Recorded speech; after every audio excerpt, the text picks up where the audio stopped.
Pantani and Tonkov still on the flatter part of the climb now, and of course flat, it's still going up a little bit, but the worst is yet to come, and surely Pantani has to do something about it to try and dislodge this man. Not, as I say, the world's greatest time trialist, Pantani.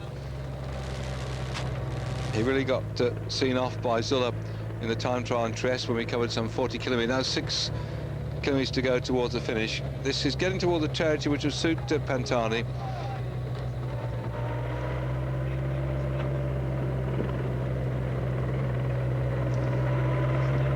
And we're back then with Guerini. Looking down the results of the time trial on the stage at Trieste. Let's see what Guerini did on that day when Zuller romped round and smashed everybody out of sight. Guerini, yeah, he was down in 15th spot, 3 minutes 11 seconds, so he's a slightly better time trialist than Pantani, who was back in 24th spot at 3 minutes and 26 seconds, so he's a bit better, but I don't think he can pull back all the time he's got at the moment. But he's certainly making sure of that third place, because tomorrow it's an undulating stage. It's not anything that's going to break the backs at all.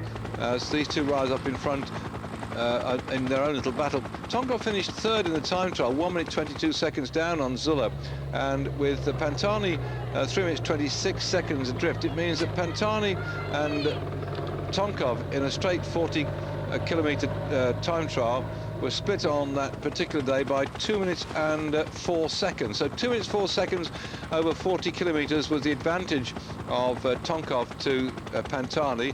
On a shorter time trial, the one on Saturday is only 34 kilometres, so we're talking round about 1 minute 40, I suppose, is the advantage. With 5 kilometres to go now, 1 minute 40 is the advantage which Tonkov would have automatically, being that slightly better time trial over Pantani. When we started out today, the gap between Tonkov and Pantani is only 27 seconds. So Pantani has to go away from Tonkov and try and punch about a minute and a half out of him if he's going to take that pink jersey into Milan on Sunday. Because tomorrow's stage won't suit Pantani or Tonkov, and there'll be a lot of people looking for a stage victory. So whatever happens today, we'll put the lid on it till we get to the time trial on the Saturday. Zuller's now out of contention. The last time check we had, well over 8 minutes down. In fact, he's losing more time. He'd be lucky to finish within 10-15 minutes of these two. So Pantani will know this. He wants to keep the pink jersey, obviously, and providing he stays 27 seconds ahead of Tonkov into the finish, he'll do that. But he needs more time. He needs about a minute and a half. And with only 6 kilometres to go, this is going to be very difficult for him to pull it back. And Tonkov knows that. He's just got to concentrate, stay there, follow the man in pink. This is the battle for the 1998 Tour of Italy on Eurosport, as the third place man coming up to 5 kilometres to go. Guerini is over 1 minute down. He won't catch them now. He's just going to ride in here. Superb, very good, smooth performance by Guerini, and he's coming up now then. Well, he's been a rider, just quickly about Guerini, by the way, he's only had 3 victories in his life before, since he turned pro in 1993, so he's riding much better than we've seen him do for an awful long time. He did finish third in the Tour of Italy last year, and he's finishing third again this year, but he's riding much better, more smoothly all the way through. But it looks like he's on for his third place in the Tour of Italy. He doesn't win much in the way of individual stage, he just stays in there, and he's had a third in the Tour of Romandie and second in Route du Sud. He's now Guerini on to, it looks like, his third place in the Tour of Italy, and he just can't get up there further than third on the overall rostrum. But these two up in front then, being urged on. You see the spectators here being bedecked in the colours of their favourites. It's a bit almost like football strip, isn't it, when people go out and buy the latest gear. And yes, teams do change their colours year in, year out, so people can't go out and buy the new kit, but I don't think they mind riding around the old kit. They don't abandon it just because it happens to be a different mode. At least we won't be given the opportunity of seeing Cipollini at the stage finish in Milan, wearing his Ronaldo's Inter Milan football jersey like he did on one stage during the tour. I don't know if you saw that one, but he turned up in it to collect his prize for the day, and they fined him for turning up in a football jersey. He didn't have his sponsor's name on it. It was totally irregular. And Ronaldo said at some point during the World Cup he's going to wear Cipollini's Psycho Cannondale jersey too. So you football fans, watch out for sometime when Italy do something to see Ronaldo running around the pitch in a cycling jersey. Gosh, the cross-fertilisation of sport is unbelievable here. And there we go then, with fourth and fifth riders on the road at the moment, and riding far better than he's done so far in the race. The Scrigno team rider Francesco Secchieri, 30-odd this morning, is certainly going to move up. Daniel Clavero, this morning he was much better placed. He was 7th overall. We've lost Michelli. He's further back down. We've lost Oscar Camazin, and Zula's way down, so Clavero could be moving on to maybe a 4th place, and I think we're likely to find that the good ride from the rider from the Scrigno Gern team might well put him up to into the, not say exactly the top 10. He started 35 minutes down, and he'll certainly move up probably about 10 minutes on some other people, so he's going to be, yes, just about shaking in the top 20 place, I'd have thought.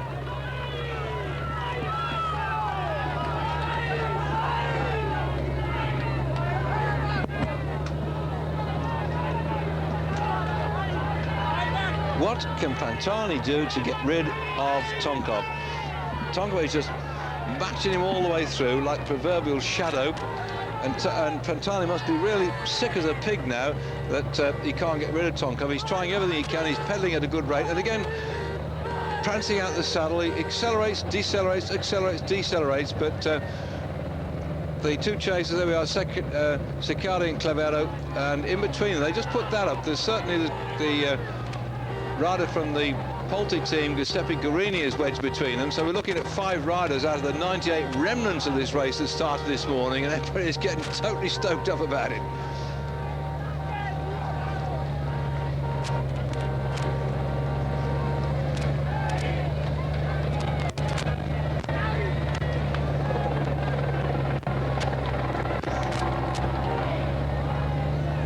Nothing Pantani can do at the moment is dislodging Tonkov. He must be so concerned. The steep parts, he's been trying to get rid of him on those, and he can't. This is, I say, not one of those climbs where your front wheel comes up at you. It has little spasms of that. It's just a wearing down process, and to think they've been racing now for, what, 7.5 hours, and they're travelling along here at this sort of speed up this nasty climb. Spectators, no, they're absolutely bananas, aren't they? Running into each other. I think they have to set up a local hospital, an ambulance service to take the spectators back down the hill and run into each other, bouncing off all over the place in their desperation to just shout on and be enthusiastic. They've been here for at least all day, out there waiting for the race to come through. Their moment now is to just run alongside their heroes. And look at them now. The trouble is, of course, 122 back to green. If you're not careful, they can get in the way. And if suddenly, say, Pantani lost control and fell off, he would take some time to recover. The other day, he threw his chain off when he changed gear onto the inside sprocket, and that destroyed him for about 15-20 seconds. He got going again. He lost his rhythm as well. And Pantani now is on the inside ring. They're both on the inside ring. They won't be doing much gear changing on the way up now, but really they can't afford to be harassed by the spectators on the way up now towards the top of the climb. What makes you think there's a bike race coming up this road? Guarini's got his name splattered out there, written up in big capital letters too, as Pantani starts to try and go away now. Pantani on his nice Bianchi bicycle. Do you want to know more about it? Right, I shall tell you. Quickly, the top tube then is 53 centimetres long. His seat tube is, in fact, 50 metres, so it's 50 metres by 53, so it's a slightly over square. Longer top tube than he has got down tube, and the angles are 75 degree seat and 71 degree head. Now, if you want to copy Pantani's bike, mind you have to be the same height, size and everything else as Pantani. who is an amazing amateur. He won some 29 races, including the Tour of Italy for the amateurs way back in 1992, and since then, what's he done? 2, 5, 7, yeah, only about 7 victories according to this little book I've got in front of me now. But of course, much of his career has been affected by that terrible crash that he had, and his victories come in the mountains. That's where he shines best of all, and that's where he moves up on the general classification in the big competitions like the Tour de France, like the Tour of Italy. And I wonder if we might find him riding in the Tour of Spain this year. It doesn't. I'm sure you're going to ride the Tour de France, but I don't think you ride all 3. There are very few of the riders today will take part in all the big 3 competitions. Anyway, my prediction of Zuller being the double, getting the Tour of Italy and the Tour de France has gone out the window today. I've tried to put a few bob on it with the bookies, a double up, and they wouldn't take my money. Thank goodness for that. So my hard-earned cash is in my hip pocket now, and I'm not going to lose it. But I had Pantani down as a long shot winner of the Tour of Italy this year, and Zuller to do the double. But I might have lost that too if Mr. Tonkov does the deal in the time trial on Saturday. But still a long time to go on this climb up here, and anything can happen because there's still a long way to go for these riders.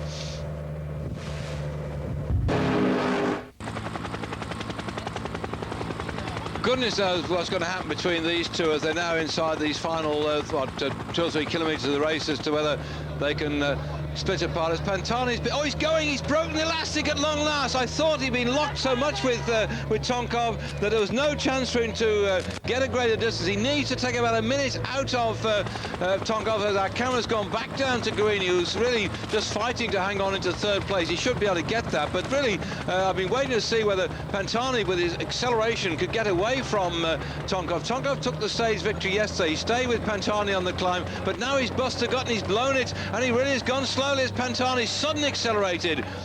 He has to take about another half a minute to a minute out of Pantani, but I think he's probably left it a bit late now, and Pantani has gone away as Tonkov has run out of steam. 2 kilometres to go then for Pantani. Now in this 2 kilometres, normally on the flat, not much difference would happen because they'd rocket in at maybe taking about 1 minute and 20 seconds to cover each kilometre, about 2.5 minutes. But when you're on the climbs like this, it's going to take a lot longer to get up there, and Pantani will be pushing hard to open up that gap, which this morning was 27 seconds. He'll also get 12 seconds bonus. He will get 8 seconds bonus, Tonkov. So that'll be just 4 seconds between the two at the end, plus whatever Pantani can do here to rescue back some of the time that he needs for the time trial later on. And these seconds are vital, by the way. I don't ramble on about this. Oh, David, shut up. But in 1955, Fiorenzo Magni won the Tour of Italy from Fausto Coppi, yes, him again, by 12 seconds. That was all. And then in 1957, Nencini beat Luis Bobby by 19 seconds. Then again in 1974, Eddie Merckx beat Baroncelli by 12 seconds. 1976, Gimondi beat Johan de Monk by 19 seconds. Battaglini in 1981 beat Tommy Priem by 38 seconds. And as recently as 1993, then Indurain beat Ugramov by some 58 seconds. So every second is vital. It doesn't matter of minutes now like it used to be in the old days, because if you go back down the old days, we can get, for instance, way back in 1914, Cal Solari won the Tour of Italy by 1 hour, 57 minutes and 26 seconds. The following year, Girardengo won it by 50 minutes. The following year, Bologna won it by 30 minutes. That was in the 1990s, 1920s. And only since the war have we had 2 big wins. That was Fausto Coppi in 1949. He beat Gino Bartali by 23 minutes and 47 seconds.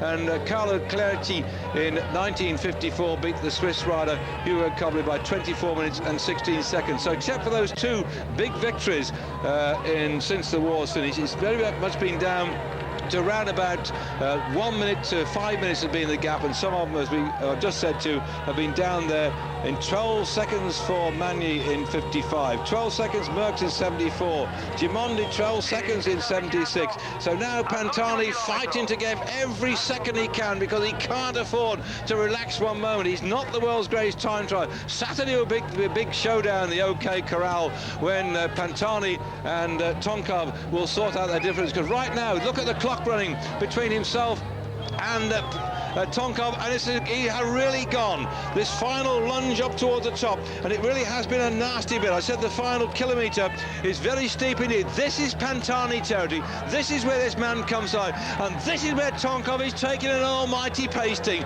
Watch the clock on the right-hand side.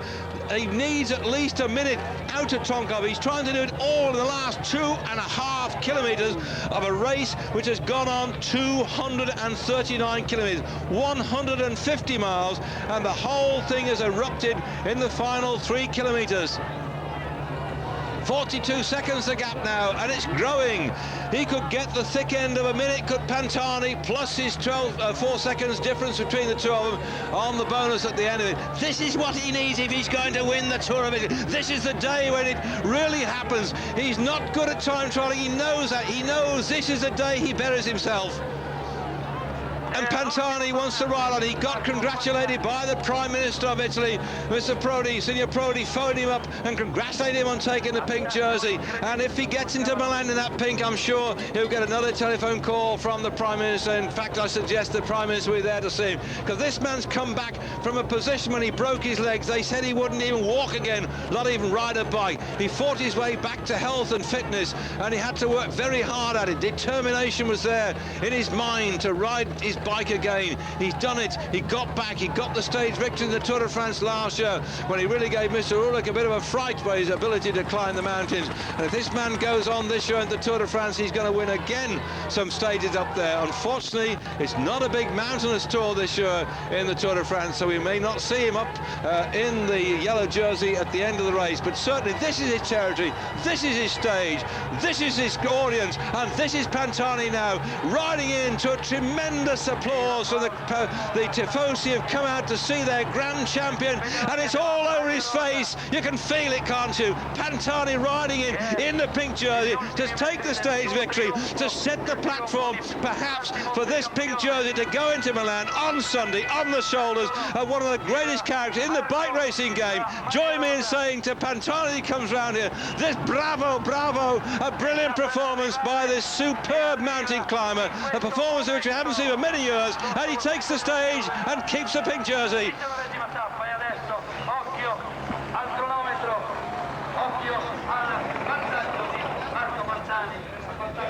What will the gap be back, though, to Tonkov, who started this morning 27 seconds down, to which we must add 4 seconds of bonus between the two of them.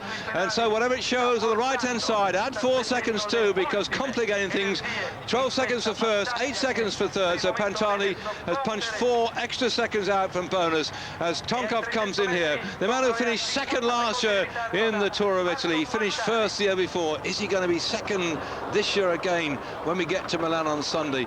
This is going to be an absolutely tremendous race right down to the finish in Milan on Sunday. I can't wait. Tomorrow I don't think that these two will repeat each other's Peters. They'll wait for the time trial on Saturday, but you never know what will happen. He comes across the line now, and the clock says 55. So in fact that's 59 seconds the difference now. That's nearly a full minute. So in fact there is 1 minute and, according to my quick check, 1 minute and 26 seconds between these two, and that's the sort of gap that Pantani wants. The cushion for the time trial. It's possible, it's just possible that 1 minute 26 seconds can be enough in the time trial for Pantani to keep Tonkov at bay.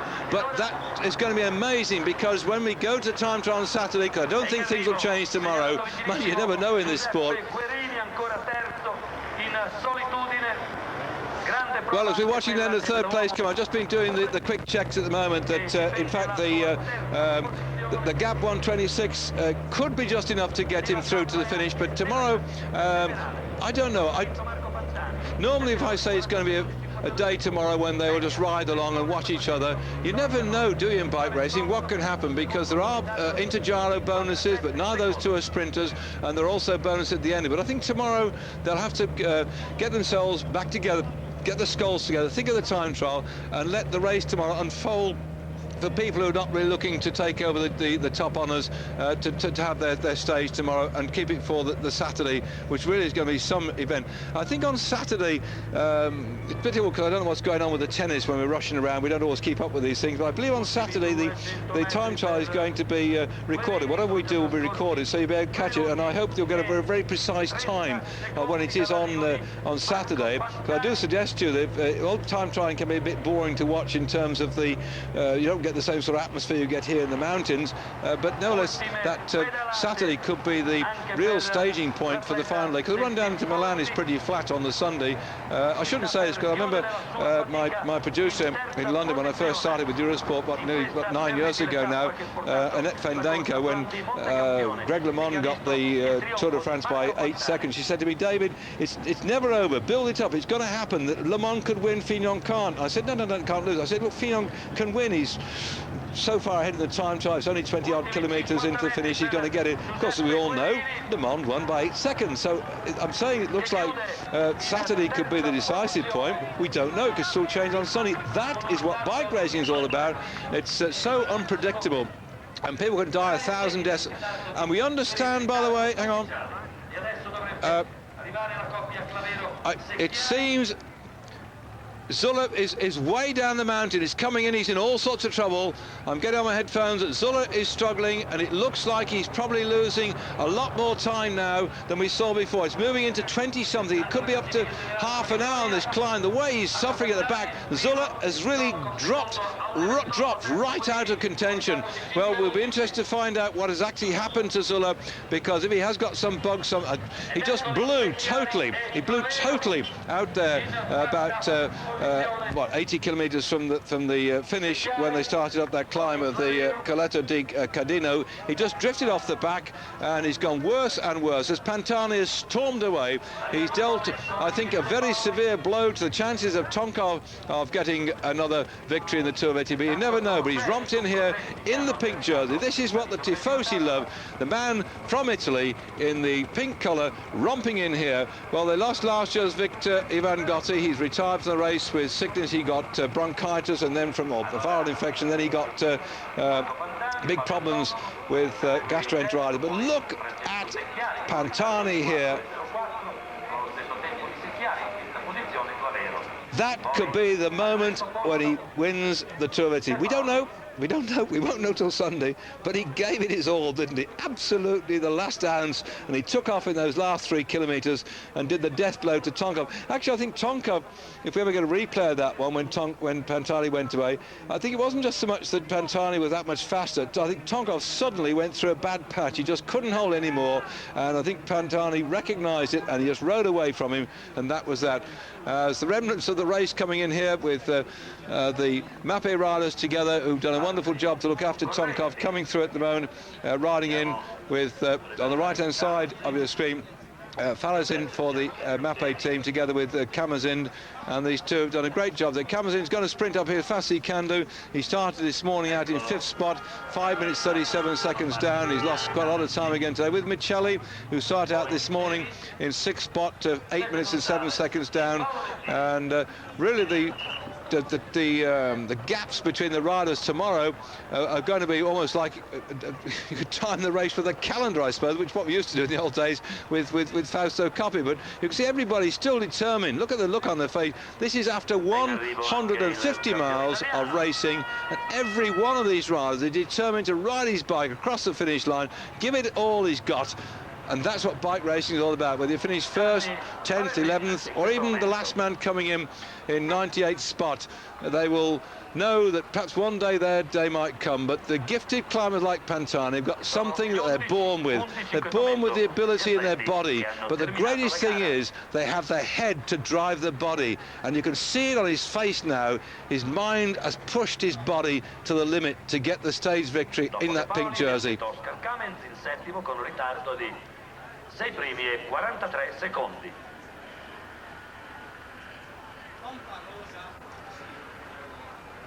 That's the order on your screen then. Guarini back 3:16. Secchiari, good ride there, 4-4. He was, what, 30-something over on general classification today. Clavero coming up with him well.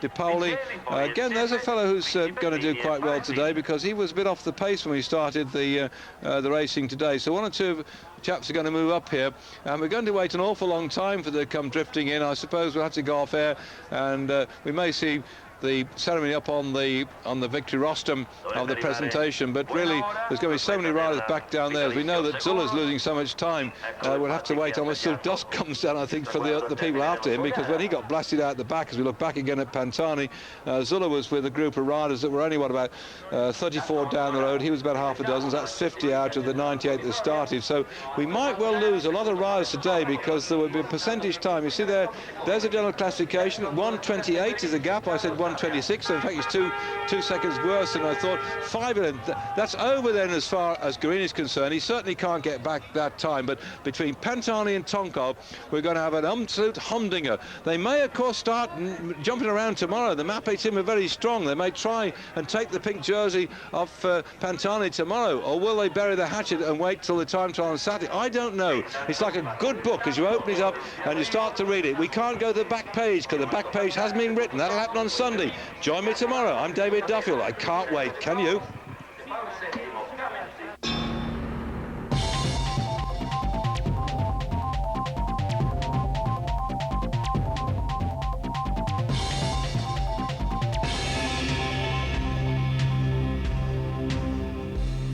On Tonkov, and it just grew. Then at 2 kilometres from the finish, it was 32 seconds, 53 seconds by the time he'd gone through the point after that on general classification. He actually started out at 0 at 2.8, so he went 5 seconds fast, then 20 seconds, and towards the end, suddenly, in the last 900 metres, he blasted a big lump out of Tonkov to arrive 57 seconds ahead, and it all took place in that last 2.8 kilometres, and really Tonkov died a death in the last kilometre, which allowed him to go through and arrive 57 seconds ahead of Tonkov, adding in what he'd already got plus his time bonus. He then was 1 minute 28 seconds ahead. So this fella here with the bald head just accelerated away yesterday, and Tonkov said, if you didn't see our program, you could see it on his face, he suddenly blew a gasket. He just completely faded, and Tonkov said he got the heat got to him. He just couldn't go with Pantani. And as we're looking at Colombo on your screen now, together with Bessie just going through for the Casino team, as this little group is way down the road ahead of it. But Pantani had his own little battle yesterday up the mountain, and he had to go on the steepest part, which was the last 900 metres, and he really punched some time out. So just imagine, in that last kilometre, he took some 17 seconds out of Tonkov, whereas in the previous kilometre, he'd only been able to take, about 14 seconds, and the one before that, he'd only taken less than 5. So it suddenly went towards the end, he accelerated, and Tonkov went back, and that was it. 1 minute 28 seconds separating these two. And Zulla, of course, yesterday, if you didn't see our coverage, took an awful pasting, and I doubt that the British press have given you the position where he is or what happened to him, but he's dropped now. He's 14th overall, 32 minutes and 24 seconds down. He lost over half an hour yesterday, Zulla. He came in way back off the pace, 79th at 34 minutes and 25 seconds down on Pantani, who got the stage yesterday. 25 kilometres to go, and the gap now opening up on your screen, you can see there. So I'm just filling in people in case you missed yesterday, because we've been jumping around with our time schedules, and I'm sorry if you've been setting your video recording, it hasn't quite worked out right, but that's live television for you. And when we've got tennis and cycling overlapping, then goodness knows what happens. But I hope you're getting this story back at home. But that's what happened yesterday. Zulla dropped way out of contention, and he said he's soldiering on to the finish. If I was Zulla, I would, you know, he had some respiratory problems yesterday. You see, he had one of these little plunger things like the people have asthma use. He just couldn't breathe yesterday, and he couldn't understand why. As we're watching the leader on the Inter-Giro competition sliding off the front, Fagnini, he couldn't understand why he suddenly had such a bad patch, and he's going to ride on to the finish in Milan, he said, as yet another attack's coming off now from the Mapei team. That's the Italian champion Farazin trying to jump around. He's probably of this little lot the best sprinter, I would think, and I'm surprised he hasn't kept his powder dry towards the end, but perhaps he's trying to split it up with too many people in this group. Anyway, Zulla is soldiering on. I would have thought he might have knocked it on the head, because the problem with Zulla's going to face is tomorrow. We have this time trial, 34-kilometre time trial tomorrow. Zulla, as an ex-world time trial champion, will be expected, because we're in Switzerland tomorrow on the time trial, and there'll be loads of Swiss people who come down to see him. But the poor fellow is still suffering from whatever it is he's got. In fact, he's going to have some blood tests after the tour. He said, "I'm right on, I'll go back and see my doctor, I'll have some blood tests, and let's see if they can find out what went wrong with me so suddenly." He was completely distressed, and he doesn't know what happened and why it lasted so long. But anyway, he's going to have his blood test, but if he hasn't recovered by the time trial tomorrow and can't pound his way around the 34-kilometre course, loads of Swiss people come down, and whilst they had sympathy for him and what he's been through in these last 3 weeks, they would rather like to see their grand champion performing at his normal level. So I think Zulla's taking a bit of a risk to ride tomorrow, but let's hope he gets better. Let's hope he battles it out in the time trial, because the honours, not only for the overall victory of the tour, will hang in the balance for the time trial tomorrow, but we'll also see how Mr. Gonchar will go, because he's the fellow that's been doing some extremely good time trials. He burst upon the scene last year in the Tour of Italy when he won the time trial, the last one of the time trials we had in the Tour of Italy last year. And Gonchar at the moment is lying 10th overall at 26 minutes and 28 seconds. He won't improve his position very much tomorrow, maybe just a couple of places he can climb up, but Gonchar has done very well indeed. He's always been in or around the top 10, and for a bloke, when you see him tomorrow with thumping great thighs and he's not built as a climber, to sort of stay in there and soldier on, I think that bloke's something we've got to look out for in the future, Gonchar. 10th overall, 26 minutes and 28 seconds, and Zulla might have quite a fright to try and beat that chap tomorrow, so it could be a day for Gonchar to get his victory that he's been looking for ever since he surprised a lot of people last year. Back then with this breakaway group at the moment, working away, and two of the Balan riders in this one now. Colombo is one of the Balan riders we've got in this little breakaway group, and the other one is Nicola Loda, and we've just seen him, and also Amoked Tronka. They've got three riders in fact now, two from the Ross Mary team, three. That's Colombo on the front now, past winner of the Milan San Remo, and he's quite good at doing long lone breakaways towards the end, so I wouldn't be surprised in the last sort of 5 kilometres we don't see him go away. But they're all working very hard on this this break to stay away as we go in through Como and out up towards Switzerland. Just quickly then to put you in the picture of what's been happening elsewhere, to Jan Ulrich yesterday did a jolly good ride in the Volta Castiglia. He finished in the end in 3rd spot overall, and in the time trial over 16 kilometres he was second behind Uwe Peschel. Now Peschel's a tremendously good strong time trial, and he's only 4 seconds back on him, so suddenly Ulrich has now been 3rd overall in the Volta Castiglia. Garmendia was 1st, Casero 2nd, and Ulrich was 3rd. Back again to Parenzana from the Mercatorino team, as you can see is really struggling with the work he put in yesterday, and most cyclists look a lot younger than they are, but that fellow looking 10 years older rather than 10 years younger. But so the Phoenixes are rising with the Arches. Ulrich 3rd yesterday. Humpty Dumpty has had a great fall, but All King's Horse and All King's Men are putting back together again. 3rd yesterday. Good. Oblix. Do you like the big Oblix? Well, sorry, back to the race. Yes, we went. Now, down the hill, we're going to just touch the edge of Como. It's a beautiful part of the world for silk. For many years gone by, the silk industry was in Como, and they used to have the silkworms were raised in the lake, but now they have this Chinese thread woven and dyed to the requirements of the Milan fashion industry, because we're not far north of Milan, and much of the beautiful silk comes from Como.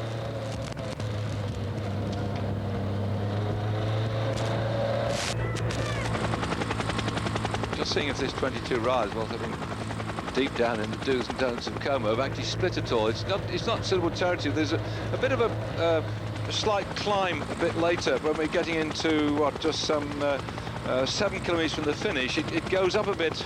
Well, backtrack from there, about 10 kilometres from the finish, it gets a bit conky, and I think that one or two of the chaps who might have tired legs, but bear in mind they went away some 30 kilometres from the start. Today's stage 137 kilometres, quite a shortish one, but they'll have been away for 100 kilometres by the time they get to the end. That's about 60 miles they've been away, and it's been a pretty fast pace that they've been setting, so when they get that short, sharp climb, not this lot here, but the breakaway group down the road, it might all blow apart the seams. Now then, there he is.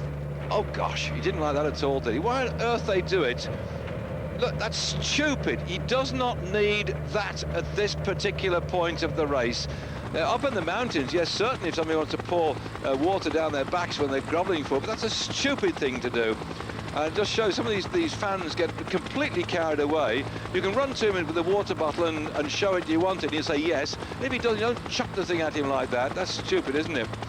Anyway, so now his bald head's been covered in water. It's also, by the way, at the end of the stage, get covered in lipstick, because the young ladies who are there to give him the pink jersey and the green jersey, because he led the King of the Mountains too, they like to give him, normally the riders, they give him a kiss on the cheek.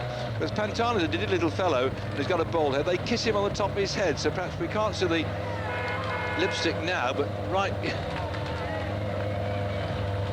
It looks good kill. Look at the rest of the riders here now, shouting at him, and I expect some of the spectators will grab the bloke too and tell him not to be so stupid. Can you imagine, say, that Pantani had been lost concentration just for a moment, touched the wheel and fallen down and lost some seconds in the race? That's a stupid thing to do.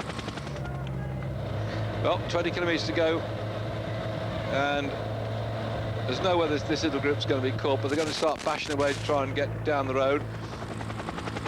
I say not so much change will happen in the general classification, because all these riders are so far down on the GC, it's a bit unbelievable. Good move yesterday by Francesco Secchiari. As you see now, the gap is 5:18, so it's all over and done with by the shouting and the champagne to who's going to win out this 22 breakaway group.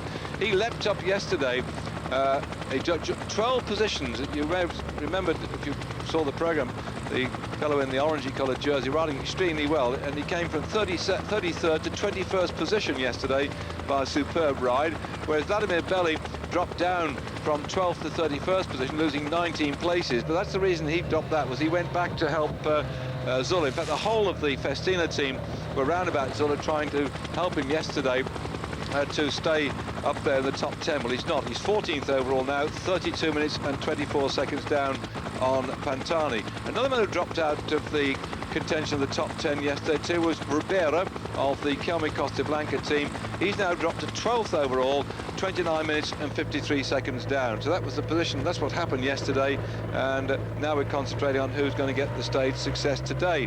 Who's going to jump around next, I ask myself. That's Savodelli of the Psycho Canadel team, now without Mr. Cipollini, who's retired from the race, so they're all having a bit of a go now. What we're seeing here on the screen is many riders who are normally domestiques. Yes, we've got the man in the blue jersey who's leading on the Intergiro competition. We've got the man in the Ciclamino jersey who's leading on the points. But a lot of these riders are the fellows who ride for their team leader as they scatter their way through the cones. Has Terry Wogan put them out there? Oh, here we are.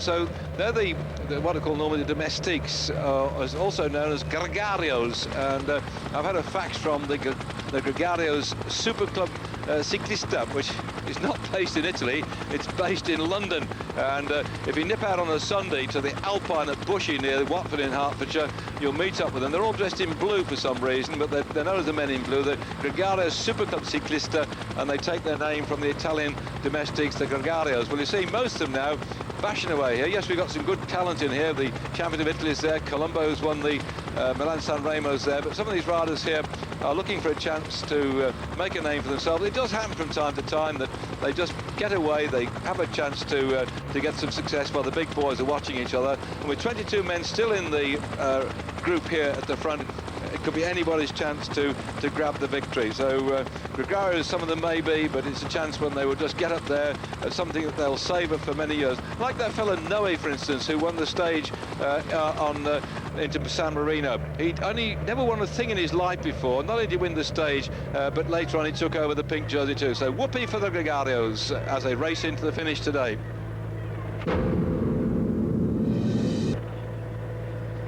It's a good job we haven't got a thumping great crowd of riders coming in here together, because Nicola Loda's just gone off the front of that 22-man breakaway group, and you can see there's some pretty narrow, twisty parts and a profusion of cones to try and cause some consternation to the big group. Fortunately, I'll say 22 riders all strung out now, going hammer and tongs. They've been away for nearly 60 miles, thick end of 100 kilometres. Nicola Loda trying to go off the front, and the Milan boys can keep firing off riders anyway, because they're well represented in this breakaway group. They've got Tronca there, Loda and Gabriel Colombo, and I think they'll probably keep Colombo back for the third in line to have a go.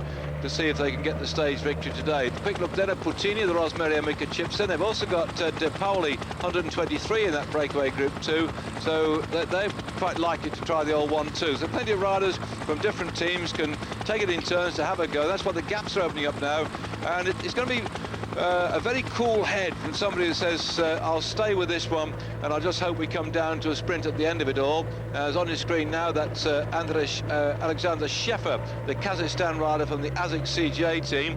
A bit of an unknown quantity, I think, when he comes down to this sprint. He's certainly had a second or third place early on this season, but a little pickly in the Ciclamino jersey. He's also quite quick when it comes to jumping around. Two of the riders from the More Vita Forzacore team are in this breakaway group. Number 17 Pacciuelli, number 19 Profeti. So again, they're doing the old 1-2. So as one gets caught, his teammate will get a breath at the back, then he'll take off as well. So a lot of jumping around going into the finish at Mendrisio today. And it's still anybody's guess who gets this one. Closed down again, you see, by the Balan team.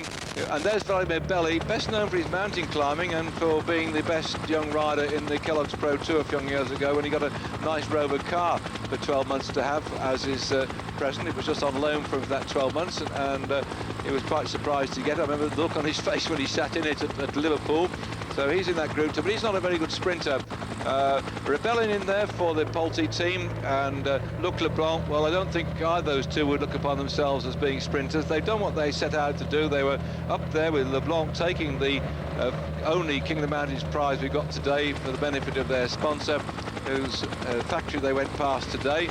So they've done that a little bit, and they'll just now be towed along, I think.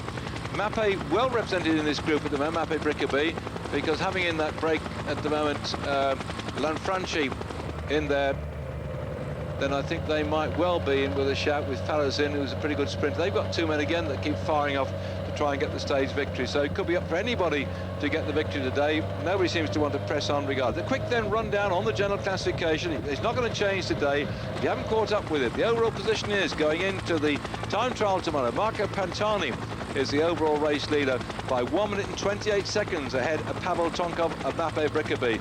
In third spot, Giuseppe Guarini of the Team Polti, 5 minutes 11 seconds back, so that won't change tomorrow. In fourth spot, Kamazind of the Mappe Brickaby team, 11 minutes 32 seconds down on Marco Pantani. Fifth overall, Micheli at 14.23, Clavero at 16 minutes 15 seconds, Bettini at 19 minutes and 10 seconds, Falazin is 8th at 24 minutes and 17 seconds, De Pauli, who's in this break, is 9th overall at 26 minutes and 1 second, and Gonchar is 10th at 26 minutes and 28 seconds. So enormous gaps between the man in the pink jersey and Tonkov in the Mappe Bricabella colours. So tomorrow the time trial will really be a head-to-head from two people. And I think we're recording it tomorrow on Eurosport because of the tennis going on. We may only have half an hour, but as far as I'm concerned, that's going to be adequately enough because all interest will be on the last two riders on the road on that 34-kilometre run in towards the finish. We started out in this tour of Italy way back on the first day from Nice for the time trial. On the second day we went from Nice to Cuneo, and the reason I use that word Cuneo is that looking at the race this year with in the balance only a few seconds, whether it be Tonkov or Pantani at the end of it, I don't know. It's going to be, I'm sure, less than a minute will be the gap by the time they get into the finish at Milan on the Sunday, because normally the last day is a bit of a rundown as this little climb might suit Luc Leblanc going away. I said it does go up towards the end, and that may be to his advantage. He wouldn't like a sprint, but Luc Leblanc then steward himself in full flight. He'll climb this one, but it goes down a long run in towards the finish after this, so they could well pull him back again. This is going to suit him certainly, as Luc Leblanc hammers his way up here.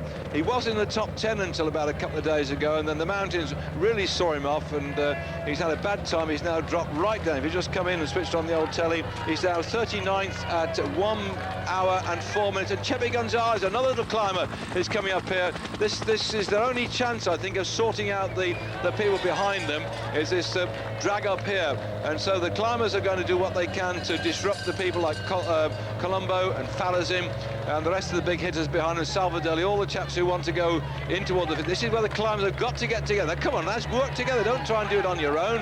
As here you can see Chepe Gonzalez for the Calme Costa Blanca Eurosport team on his way up to this little climb and going very well indeed and splitting the field quite a bit. So the true climbers have really had their revenge on some of the what I call the all-round road riders this year. And going back then to that first day when we went up into Cuneo, the reason I mention that is because way back in 1949 in the Tour of Italy, the stage from Cuneo to Pinerolo,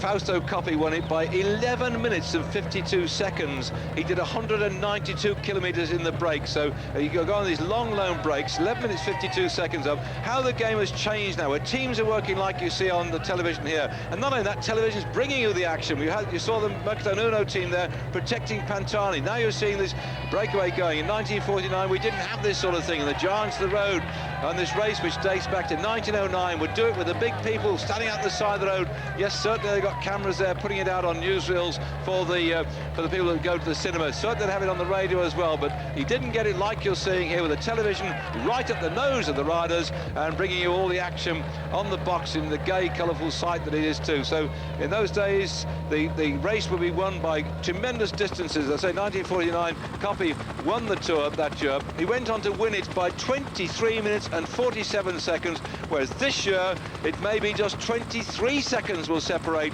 the victors by the time we've had the time trial tomorrow. That's all tomorrow, and I hope you'll be watching Eurosport tomorrow, not only for the tennis but the exciting finish to this, the 81st Tour of Italy. Number 42 there on your screen, riding quite strongly, looking comfortable. Scambolini, the Brescia Liquigas team, he's quite a useful climber. As just behind him then, number 23, Andrea Noah, who's taken the stage victory already in the Tour this year and has taken the pink jersey, is with this group too. So when I said the Gregarios are here, Andrea Noah was until suddenly he burst upon the scene to get a stage victory and the pink jersey, but now people take a lot more notice of him. But the people here today who also want to get their name on the list of stage victors in the Tour of Italy have got to watch the mountain climbers are using this last climb we've got today in the race to do something about it.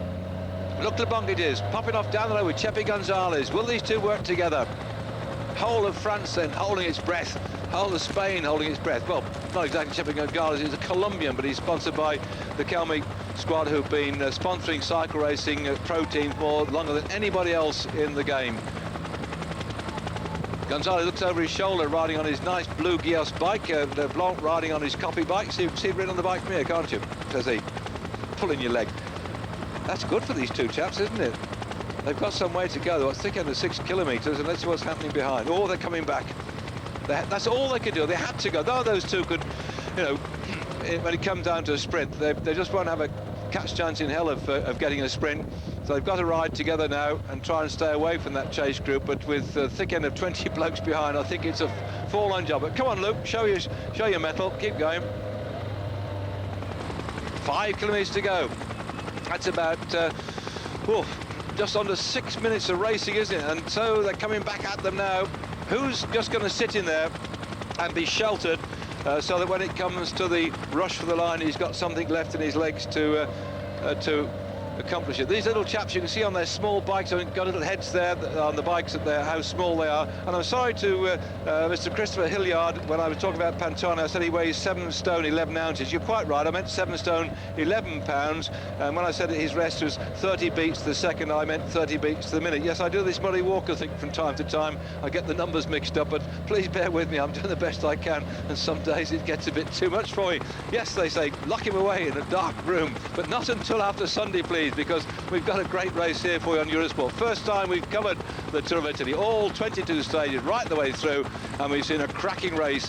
Never much has gone without us spotting it and having the great fortune to bring it to you with this race, which is still so delicately poised, despite the fact now we've got 22 riders away from Pantani in that back group. Today's stage will go to somebody who's going to be prepared to throw down the gauntlet and go in this lot in the final kilometre, but Pantani still in pink, looking good. On two escapers still hanging on for grim death at front, Chepi Gonzalez and Luc Leblanc, and here they are on the screen now. They're 4 kilometres to go on the run into the finish of the stage today at Mendrisio, 20th stage of the Tour of Italy, covering 137 kilometres in all today.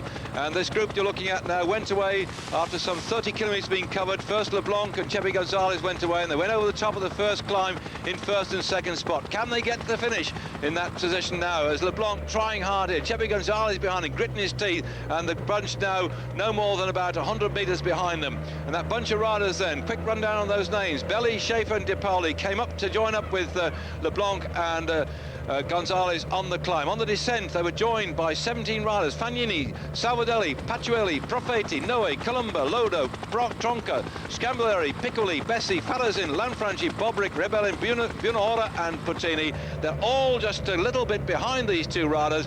I don't know the best thing to do to pick the victory out of that one is to do what it comes to betting on horses. That's take a pin and stick it in this lot. But I suppose that if they do come back together, somebody like the specialist sprinter, well, not specialist, but a fairly quick sprinter, Farazin for Mappe Brickaby could be in with a shout wearing the Italian national colours. He took a bit of pasting on that climb and he's struggling to stay with them. And the two riders here going away now. We've seen so many tremendous mountain climbs in the last 3 days, and now we're seeing two mountain climbers trying to beat the fast finishers on their own patch. An interesting race all the way through the Giro this year. We started out in Nice. We went right down the shin of the boot of Italy, right down to the toe, into the heel, back up the calf and into the thigh, over the top of the unmentionable bit now, and we're heading across the top until we go down towards Milan, and that will be on Sunday, and the race is still wide open today for the victor.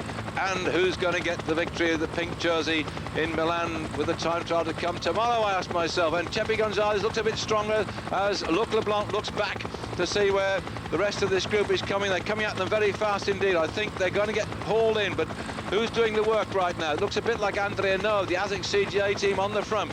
In fact, no, it's one of the Brescia riders. Brescia there. Now that's another chap to be careful of. Salvadelli, number 8.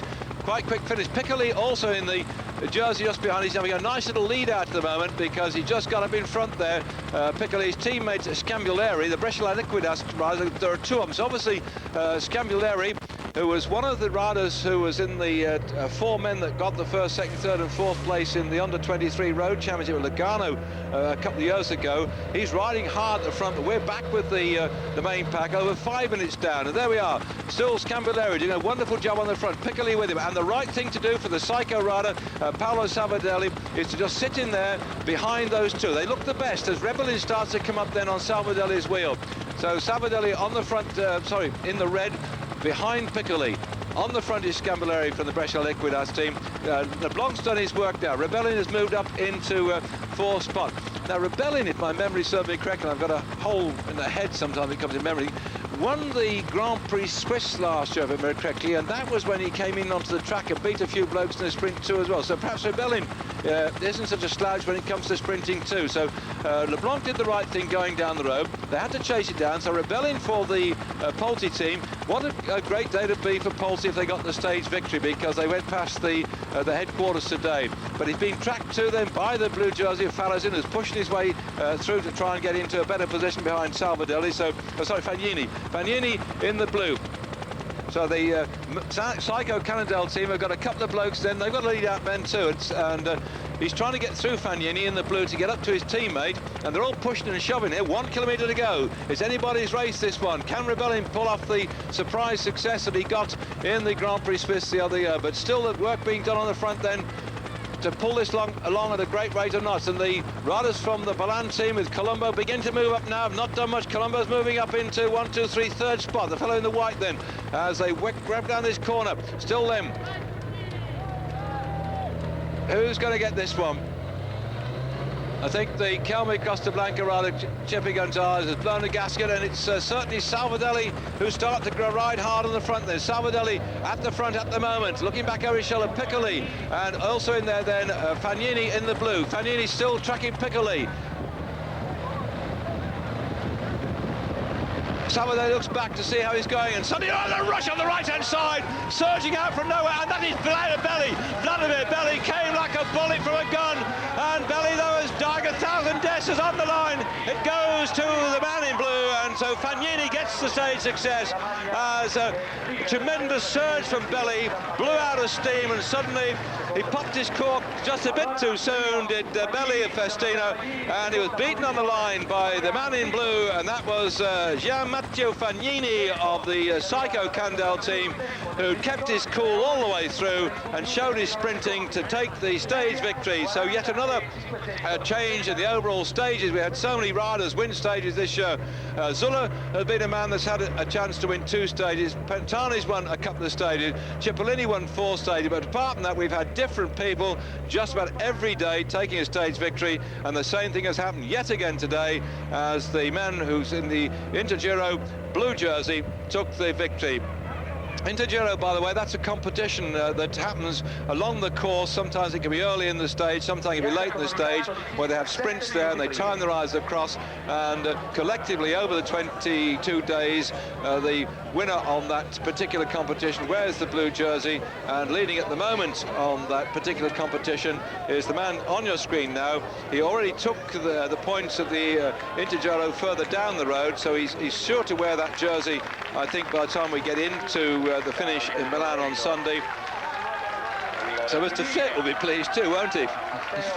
Certainly he got the turbo turned up that time, didn't he, when he came bursting through. We'll no doubt perhaps get a slow motion of it because we're still some way back, you see, with the riders coming in here. Forget the mountains in the background, by the way. They've all gone now. We've been over those. And you can imagine when you're riding your bike in this very mountainous tour of Italy, when you can see the mountains looming ahead. But as we look now at the sprint, it's fairly flat today. It's going to be flat tomorrow, and nothing much the following day to worry people. As Fanny, as he takes it then, Fanny just ahead of Piccoli.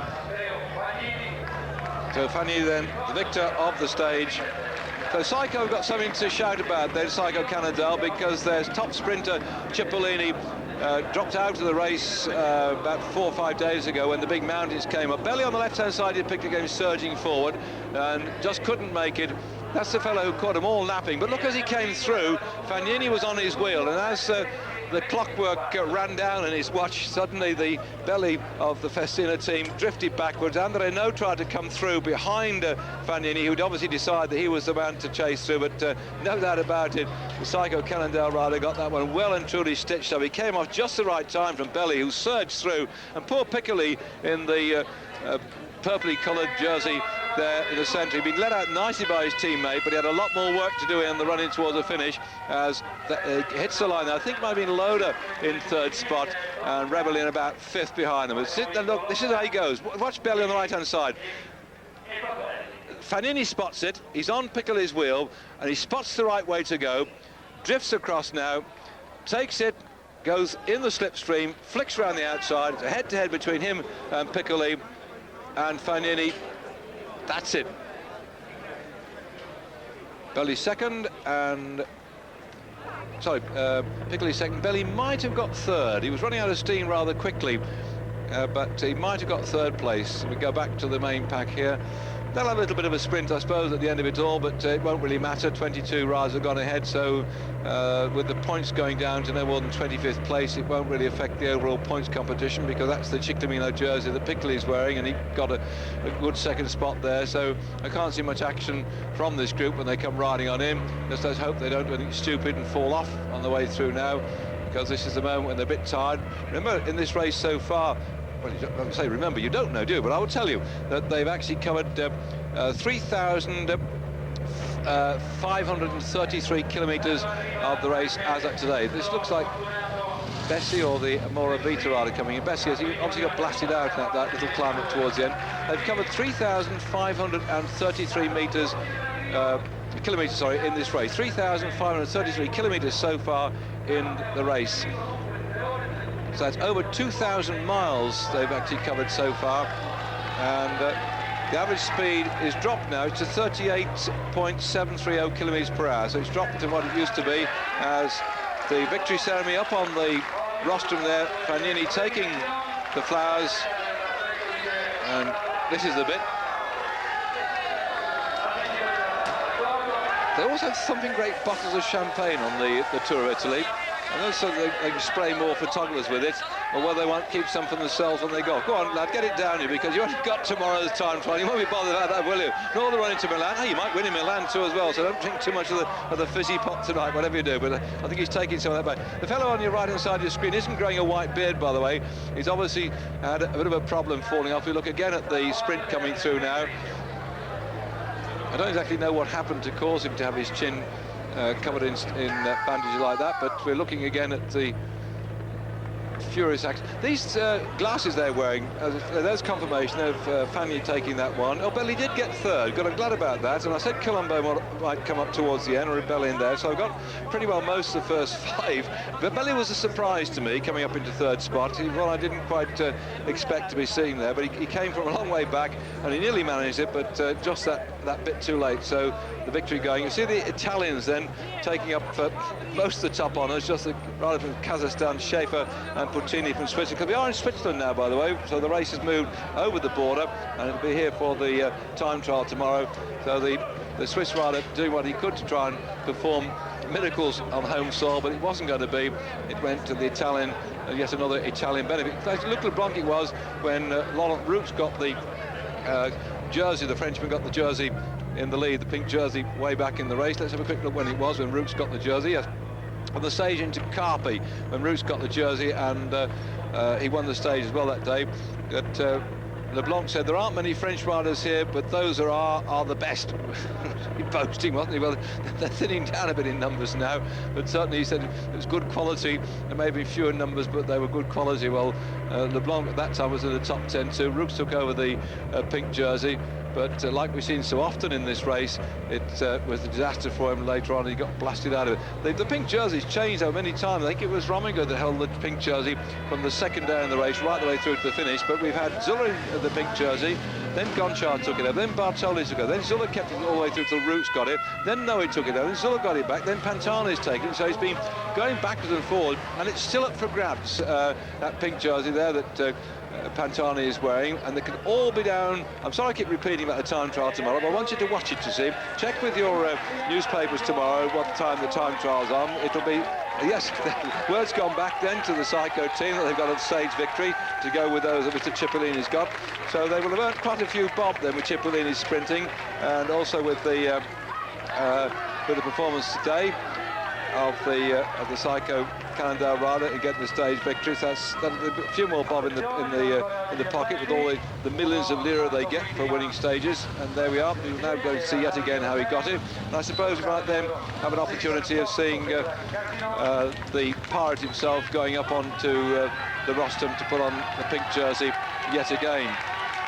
I don't know if you heard our programme the other day, but I repeat certain things because I know it's been a bit erratic with the tennis going on, but Signor Prodi, the Prime Minister of Italy, when Pantani took over the pink jersey, he actually phoned Pantani at his hotel and congratulated him on it, not just because politicians do these things sometimes, they get their names in the paper, but Prodi is also a cyclist, and he's rides up to 200 kilometres a day. That's tremendous, isn't it? So to have a Prime Minister that's a great racing, well, I don't know if he was a racing side, but does a tremendous amount of cycling. So he'll be happy to get yet another Italian winning here.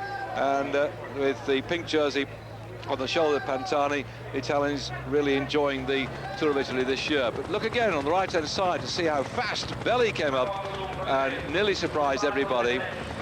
Puccini didn't know whether to go on his wheel or whether he would blow out or whether he should keep going, and Colombo just had to push his way through, just a little bit of a touch then to Salvador. He didn't shove him out the way, but Colombo was very much delayed by that little bit of a flick as Fagny was beginning to show his power, surging past Belli. Colombo recovered down the right-hand side, but he still didn't go past Belli. Very close it was as they went across the line, but another victory for Psycho Cannondale, and that's it. So the man in blue stays in blue, the man in pink stays in pink, the man in Ciclamino stays in his colour. For me, David Duffield, hope you join me tomorrow. Until then, arrivederci.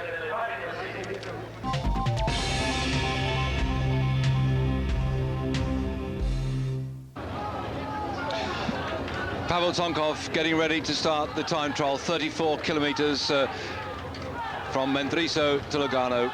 This time trial, stage 21 of the Tour of Italy. The intense concentration on his face. He's starting this time trial with Pantani wearing the pink jersey. 3 minutes behind Tonkov. Pantani will set off. The gap between the two riders, 1 minute and 28 seconds. They're the last two riders to go, and we've been having some pretty quick times so far, and particularly Gonchar has been the man to look out for. But in reality, whilst we're watching and wondering about who's going to win the time trial anyway, all eyes and the whole of Italy have focused their attention on this battle now between Pantani and Tonkov.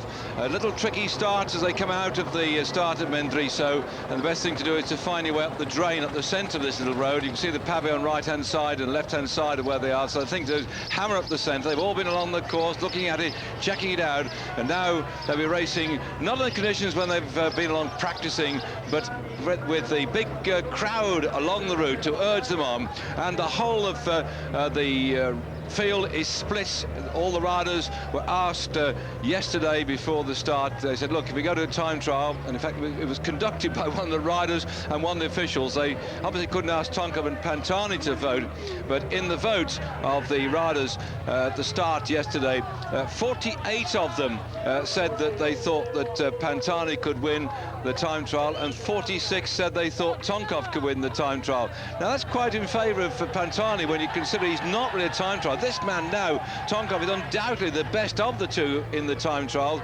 When we had the time trial at the start of the Tour of Italy in Nice, then this man here, Pantani, conceded 2 seconds per kilometre to Pantani, to Tonkov, and when we had the 40-kilometre race in Trieste against the watch, then on that occasion when Zuller thrashed everybody in the pink jersey, going thundering round the course at a tremendously very fast time on that day of some 53.771 kilometres per hour.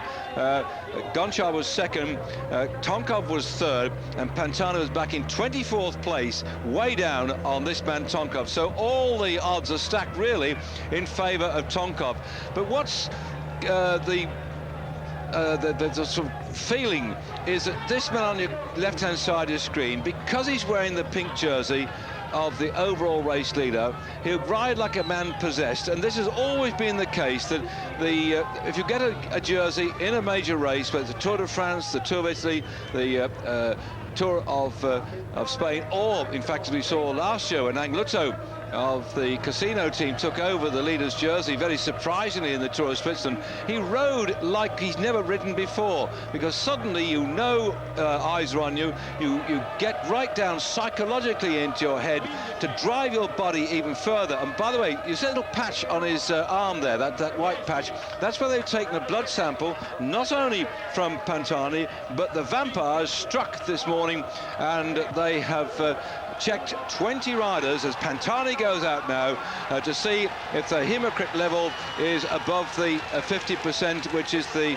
figure which the UCI have said is acceptable. Anything below 50% fine. And as Pantani goes now, I can tell you 2 riders were taken out the race this morning because their blood level, the percentage was wrong. Not to say they've been doing anything illegal, but they say if you race above 50% of your red blood corpuscles percent, then you can not start the race. So Falconi and Michelli have not started today, but the drama of this morning in that particular field of the cycling sport now is behind us as we focus our attention on Pantani battling against this man on his screen, Tonkov, who was second last year in the Tour of Italy, first the year before that, undoubtedly the better time trialist. And the point is now, how few seconds will there be separating these two at the end of this time trial?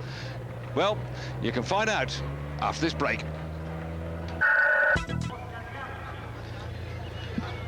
Gonchar hammering along here, looking to see if he can win the time trial today. Without Alex Zuller in fine form, it looks like he has a chance then as he's ploughing along there. The time of Massimo Provenzano is the best to beat at the moment, and he's done it then. Sergei Gonchar goes into lead, and that'll lift him up a bit on the general classification, Gonchar. I'm sure of that. He's just outside the top 10 now, but Gonchar, having finished, has really staked his name on the list of those who could probably win this race, because Alex Zuller, his time was 41 minutes and 26 seconds. You've just seen Sergei Gonchar go through 39 minutes 54 seconds. He started 3 minutes behind Provenzano, who was once in the lead there at 40 minutes and 23 seconds. Zuller was never in the lead at his best time. Oh, look at this coming up here now on the screen then. Well, there's a fair old battle going on between Tonkov and and Pantani. In fact, the early time checks we've had coming in have been showing that there's something in the region between 2 and 5 seconds benefit to this man on your screen now. That's it, it's there, it's there. 144, 145, 143. That's what's showing there is the difference between the two of them as per the general classification.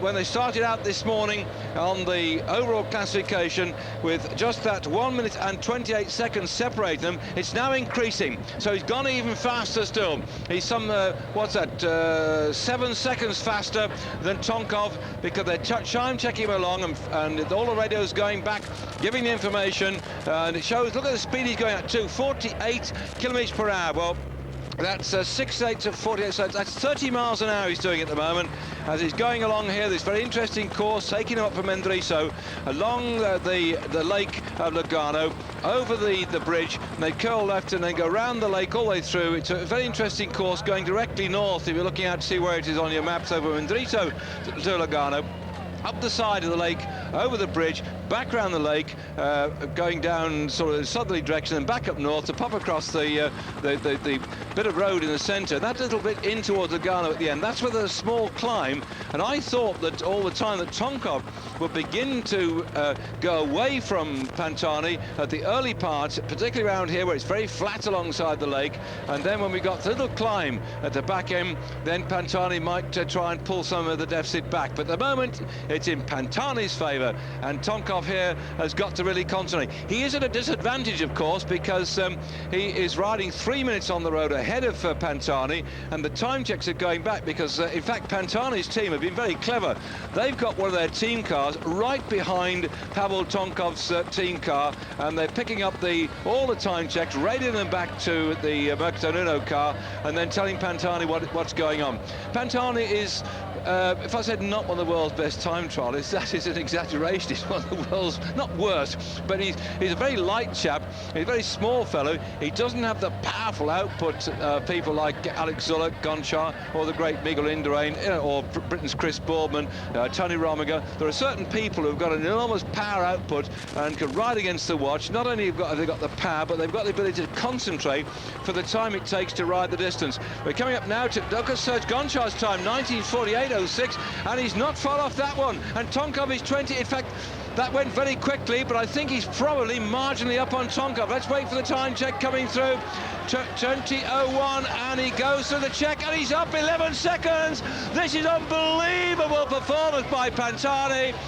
A whole of Italy now will be holding its breath then as he's gone through that time check, and that is after some 17 kilometres of racing, and he's just got to hang on in there because he mustn't let much go now. 1 minute 28 separate this morning.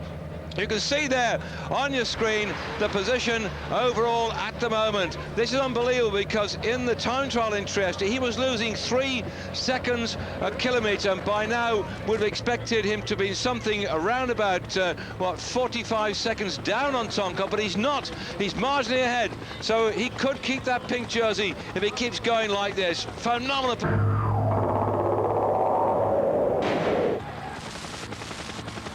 The Tifosi are right behind the man in pink. Pantani pedalling here quite a lowish gear. He's always been revving lowish gears on the way through, but he has got available on his bike a top gear of 55 on the outside by 11 on the bike he's riding.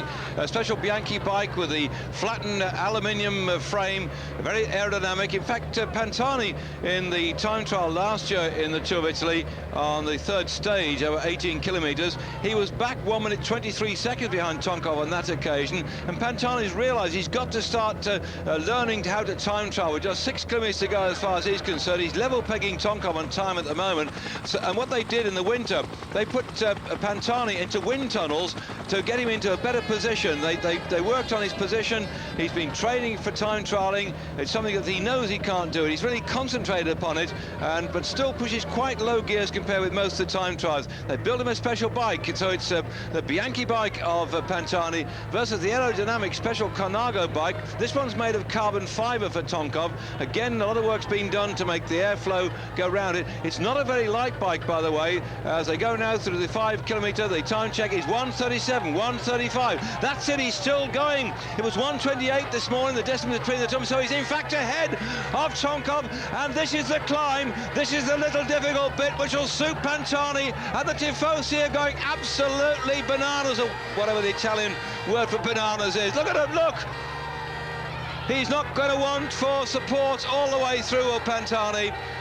And if he gets, as it looks like he does, gets to his finish and does not lose any more time and keeps that pink jersey, they'll run into Milan tomorrow. They were saying, both Tonkov and Pantani, as far as they're concerned, they're going to settle the difference today, so Pantani could ride into Milan tomorrow, the first pure climber to win the Tour of Italy for many, many years. I'll have to look back in the books to check back when it was. We all thought it would be down to a very close few seconds at the end of it, which we've had in recent years, when Gimondi and Munk in 1976 were 19 seconds apart. Nencini Bobby 19 seconds apart in 57. Magni Cecchi 13 seconds apart in 48. Merck and Bellancelli 12 seconds 74.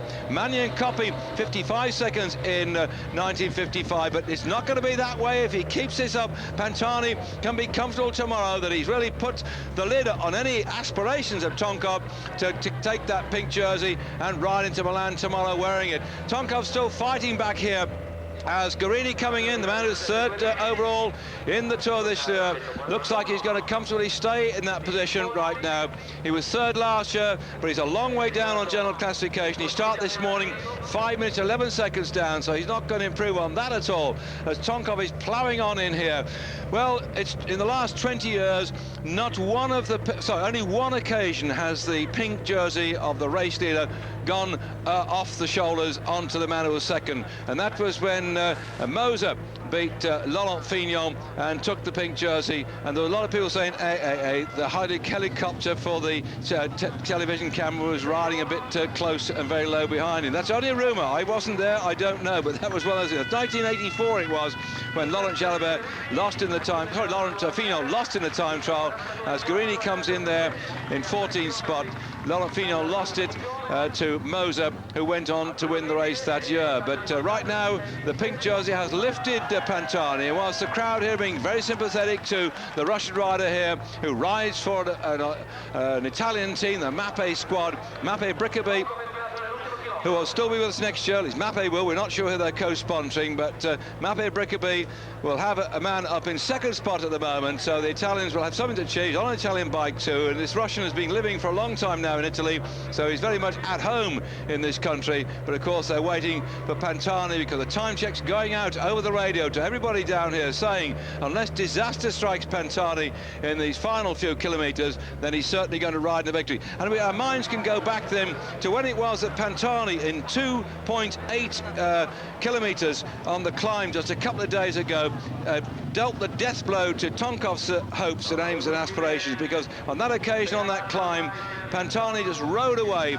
and 2.8 kilometres, he bashed out the gap you're seeing now, just over nearly 1.5 minutes, and he did it all in the final few kilometres up that climb. So Pantani, as a pure climber, showed he could do it. We never thought he'd last out in the time trial, and right now, as Pavel Tonkov riding in here into fourth spot, 40, 29, 29. Surely those last 5 kilometres, we can't see Pantani losing that momentum. Of course, he can have a puncture, he can go crazy, because this man could ride way out of himself and take the bends and fall off. But even so, I think right now he'll be knowing from the shouts of his team car behind over the loudspeaker that if he just keeps going that way, in fact, he's getting bigger. 139, 140. That's exactly what I thought he'd do on that climb, but I thought he'd be fighting to pull back the deficit that he started out. And now those chaps out of his team are going to have to worry, because they've all said, all his team riders and the mechanics and the team director, that if Pantani keeps that pink jersey into Milan, they're all going to have their heads shaved like he's got. And in fact, Pantani's hairdresser, if you have a hairdresser when you have your head shaved, is in the following car at the moment, because he looked upon him as being a good luck symbol. So he's following today, and he's going to have to cut the hair off all the Mercato Nuno team and the mechanics and the Soigner and the team managers, because they all said if Pantani wins, we'll go bald. And I said to Pantani, well, what will you do? And Pantani said, I'll buy a wig. And that's true. Well, can you see? Fekir Pantani did have a wig at one time. When he was trying to fight back, when he'd broken his legs and had a terrible job to recover, they wouldn't let him race normally, so he started to race in amateur events and other sort of distance events when he wasn't supposed to be there, and he actually had a wig and rode as a woman. It was Pantani finding his way back. He had to find himself back out of that terrible accident when his legs were broken and one leg suddenly was shorter than the other. A great big lump of bone had gone. They built his leg up. They gave him lots of exercises. He was out of the sport for nearly 18 months. He fought back to fitness. He's had to then get back not only his physical fitness, but put his mind in gear to race at the level he's racing now. And I think this is superb for cycling, to see a mountain climber riding a time trial just like this. And Mr. Varonki, if you're watching, take note, because it shows if you concentrate, if you think about what you've got to do, if you ride hard and you defeat the opposition psychologically and physically, then you can have a smile on your face in the Tour of Italy or the Tour de France or the Tour of Spain when you're going in like this and the crowd are roaring you through. This must be a tremendous day for Pantani, and I'm sure the Prime Minister of Italy once again will be on the phone to Pantani, because Silvio Prodi is a great cyclist and he just wants an Italian in the pink jersey to be winning today, as we had Gotti last year. Gotti, who dropped out with gastroenteritis, but Gotti wasn't like this man, a pure climber. And not only that, you're watching one of the cycling's greatest characters. They call him the Pirate. They called him the Pink Pantani. They've called him the Pink Eagle. Whatever they're going to call him now, I don't know, but they're going to call him one of the best all-rounders now. Good climber, turning into being a superb cyclist who's won the Tour of Italy. Surely today he's done it. In third spot, 40 minutes and 24 seconds for the 34 kilometres. Absolutely phenomenal. Well, when I've been saying they don't look upon him as a time trialist, you people back in Great Britain who go up and down the motorway drag strips and you ride 25 miles, I look back and I forgot, perhaps you didn't get it in my part of the programme, I'll just repeat it, that when we had the time trial in Trieste, Pantani was 24th. He was 3 minutes 26 seconds down on Zuller. Zuller caught him for 3 minutes on a course which had a bit of a climb in it. And I mean quite a bit of a climb, but even so, on that occasion, Pantani at Trieste over 40 kilometres, which is 25 miles, did the distance in 48 minutes and 4 seconds. So, time trialists back in Great Britain, just think of that. Could you do a 48-minute 25-mile time trial with a stiff little climb in it? And not only that, about halfway through a race which is lasting 2,400 miles. So he is a time trialist, but he hasn't been able to go as well as the best boys in the past, but he's just there in third spot. That's an unbelievable performance for him. Last year he was fifth in the time trial at Saint-Etienne, but that was got a big climb in the Centroid, and he was 3 minutes 42 seconds down on Jan Ullrich when Varant was second, Rees was third, Olano fourth, and Pantani was fifth. But that was a mountainish time trial. But look, he looks so relaxed. It's as ever, when somebody wins something, they don't look too bad, do they? But it's like when you see, I always like it with rowing, particularly Oxford and Cambridge. The winning crew go across the line and they go, way, they all look great. And the crew that lose, they look like they've come through hell and high water and aren't going to come back. But this man was smiling towards the end. Pantani knew he got it in the bag. He got that pink jersey over his shoulders. It urged him on. And so we've seen one of the most brilliant time trial performances I've seen for a long time for somebody who would not expect to be up there in the top three. And now it is a gap of 1 minute 33 seconds back to Tonkov. Guarini at 6 minutes and 51. The rest are out of it. Gonchar nicely moved up in the 10th spot there by his great ride to take the time trial. Gonchar, who took the time trial in the 4 days at Dunkirk in May this year, showing what a find he is when it comes to riding against the watch and also surviving the mountains, because Gonchar has got thumping great thighs and he's sort of bloke, a big punchy rider who really up in the mountains has just had to follow wheels, but he's got himself in 10th spot. He got the victory today. He was second behind Alex Zuller, who I think probably finished just about in the top 10. I didn't actually look at the list. I was having a look to see where he was, but I think that Alex Zuller has just about made the top 10. Showed guts and determination after his terrible problems he had a couple of days ago, Alex Zuller, to even ride the race. He's been to see the doctor, they've taken blood tests, they can find nothing wrong with him, but whatever it was, he's lost the pink jersey, did Zuller. He lost it in a tremendous style, in a race which we've seen on Eurosport now for the thick end of 3 weeks, and every day has been a thriller. Sometimes in a long stage race, and I've been on many of them, you have dull days when not much happens, and I think except for probably the day yesterday when not much happened weekend, except we had 24 riders go away, which were amongst the rabbits of the race. Really, every day we've seen a battle for the overall honours. We've seen Tonkov here fighting for it. We've seen Zula fighting for the honour. We've seen so many different people in the pink jersey. Zula's had it, Gonchar's had it, Bartoli's had it, Rooks has had it, No's had it, and then Pantani has taken it over. And always hovering the distance was Tonkov, who we thought would deal the coup de grace, or whatever the Italian equivalent of that is. But he didn't do it today, and Pantani now surely has written his name into the history books as the winner of the 1998 Tour of Italy. I'm David Duffield. Join me tomorrow for what will be some great celebrations. Arrivederci.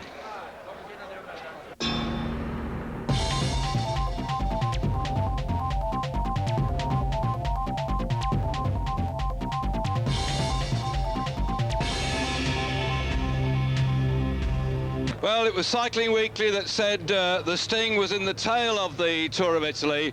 Well, the sting certainly was as far as the mountains, which demolished Alex Zula and put Pantani in position to take the pink jersey, and then he defended yesterday in fine style in the time trial. But the rain has come from the great doctor in the sky now, so the sting is not so hurtful.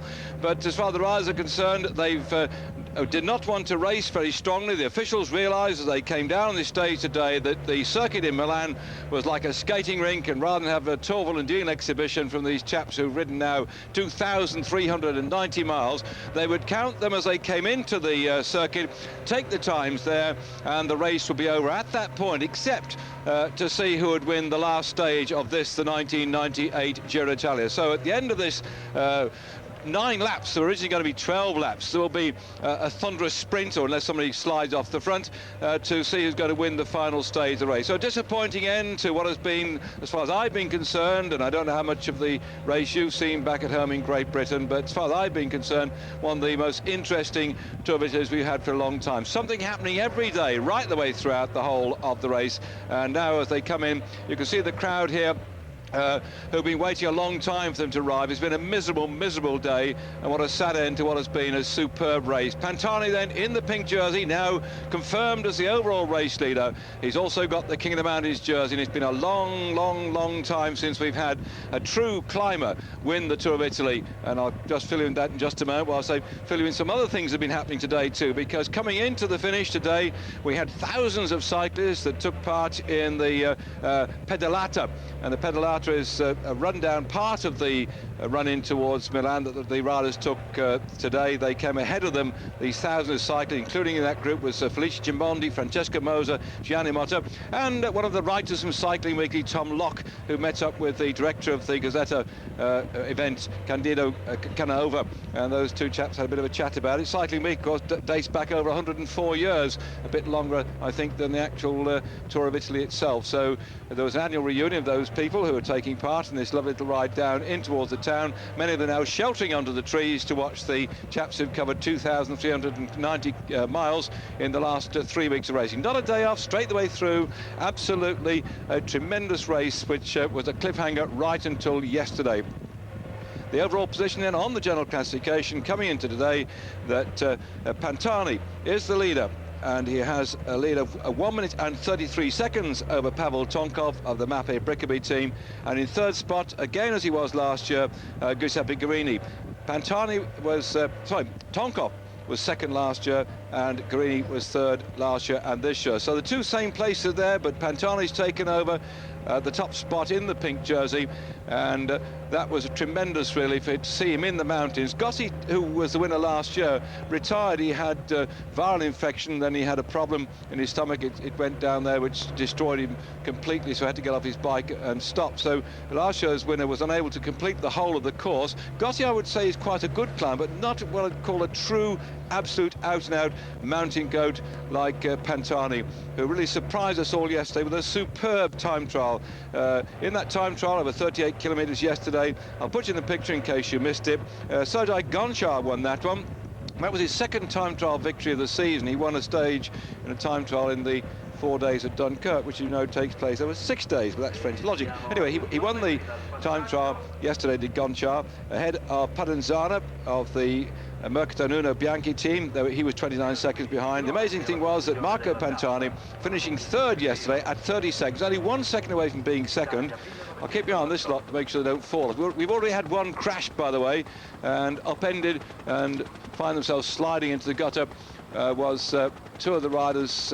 Profeti came down together with Broniere. They've got back again and are joined up with the field now. But what we also saw, going back to the crash before we complete yesterday's activity, that the top riders in the Tour, Bugno went and spoke to the officials, rode through on his bicycle. We saw Claudio Chiappucci go to the front. We saw many of the what I call the older, more experienced riders going forward and demanding that the officials cut the race down because of the conditions. See here, look at the state of these cobbles here, that if they're racing under these conditions across those cobbles and where they've got the white lines and the zebra crossings and there's plenty of diesel liquid around here, these chaps are going to be crashing out left, right and centre. And I think the organisation have done the right thing. They ended the race. Here you can see Pantani, be careful he doesn't get brought down. They ended the race as they came into the circuit, and now they're just racing for the overall result. So there Pantani yesterday, a brilliant third spot.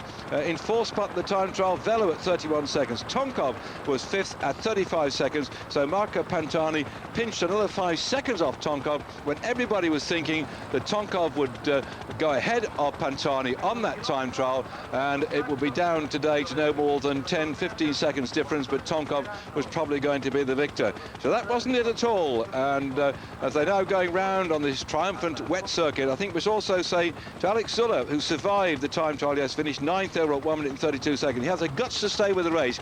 He's only 14th overall now at 33 minutes and 26 seconds after that terrible day in the mountains. They'll all have a big story to tell when they get back home, will these riders, in what has been a tremendous 81st Tour of Italy. What a disappointment to finish in these terrible conditions in the centre of Milan.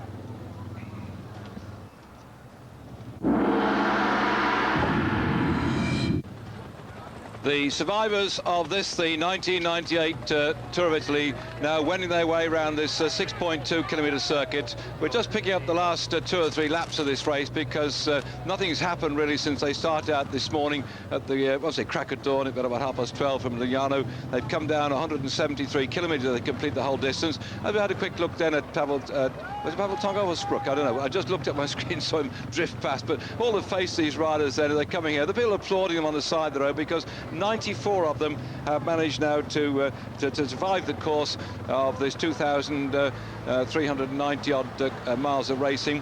We lost 2 riders yesterday, Forconi and Micheli, because the doctors came along and checked some 28 riders or so to make sure that the hematocrit level, that's the balance of red corpuscles, wasn't above this 50% point, and we lost a couple of them. Were over the top of yesterday. They're not saying they've been doing anything naughty, but they think it's bad if they've got a higher red corpuscle level than should be allowed in athletes, and they took him out the race yesterday. But you imagine, as far as Tonkov was concerned, who was concentrating upon his time trial yesterday to beat the man in the pink down the left-hand side of your corner. All the top 10 riders were disturbed, including Pantani, and they woke them up crack of dawn. So there was Tonkov out of his bed at 7:30 a.m. in the morning when he wasn't due to start until 2:30. And the same thing for Pantani, to be woken at that time in the morning to come around and have their blood taken and then the check done as such. But eventually Tonkov went down for his breakfast, spaghetti in bianco patalese, a fella di torta di mele, and that was his breakfast yesterday. But it didn't make him go fast. We saw him warming up on the rollers before the time trial, and Tonkov's heartbeat between 101 and 105 on the rollers, getting ready for the day's racing ahead of him. But it didn't do any good. He just couldn't hold the flying Pantani, and so what we thought was going to be a very close finish, despite the wet conditions today, did not turn out that way. Seen the Festina rider drift across your screens yesterday. Today. Yesterday was the third part of a special competition that Festina put up based upon the 3 time trials, the prologue time trial, the one at Trieste and the one yesterday. And that man in the pink jersey absolutely rode his skull out yesterday, and it was agreed really that when you get a leader's jersey in any of the big competitions, be it this is Pierominko, who's been lecturing everybody at the front to hold the fort. He's been going up and down and saying, hey, look, come on lads, we'll keep it together until the final lap or half a lap. This is stupid if we all fall off, and particularly Pantani gets injured in the crash. Let's keep it together, and I don't blame them either.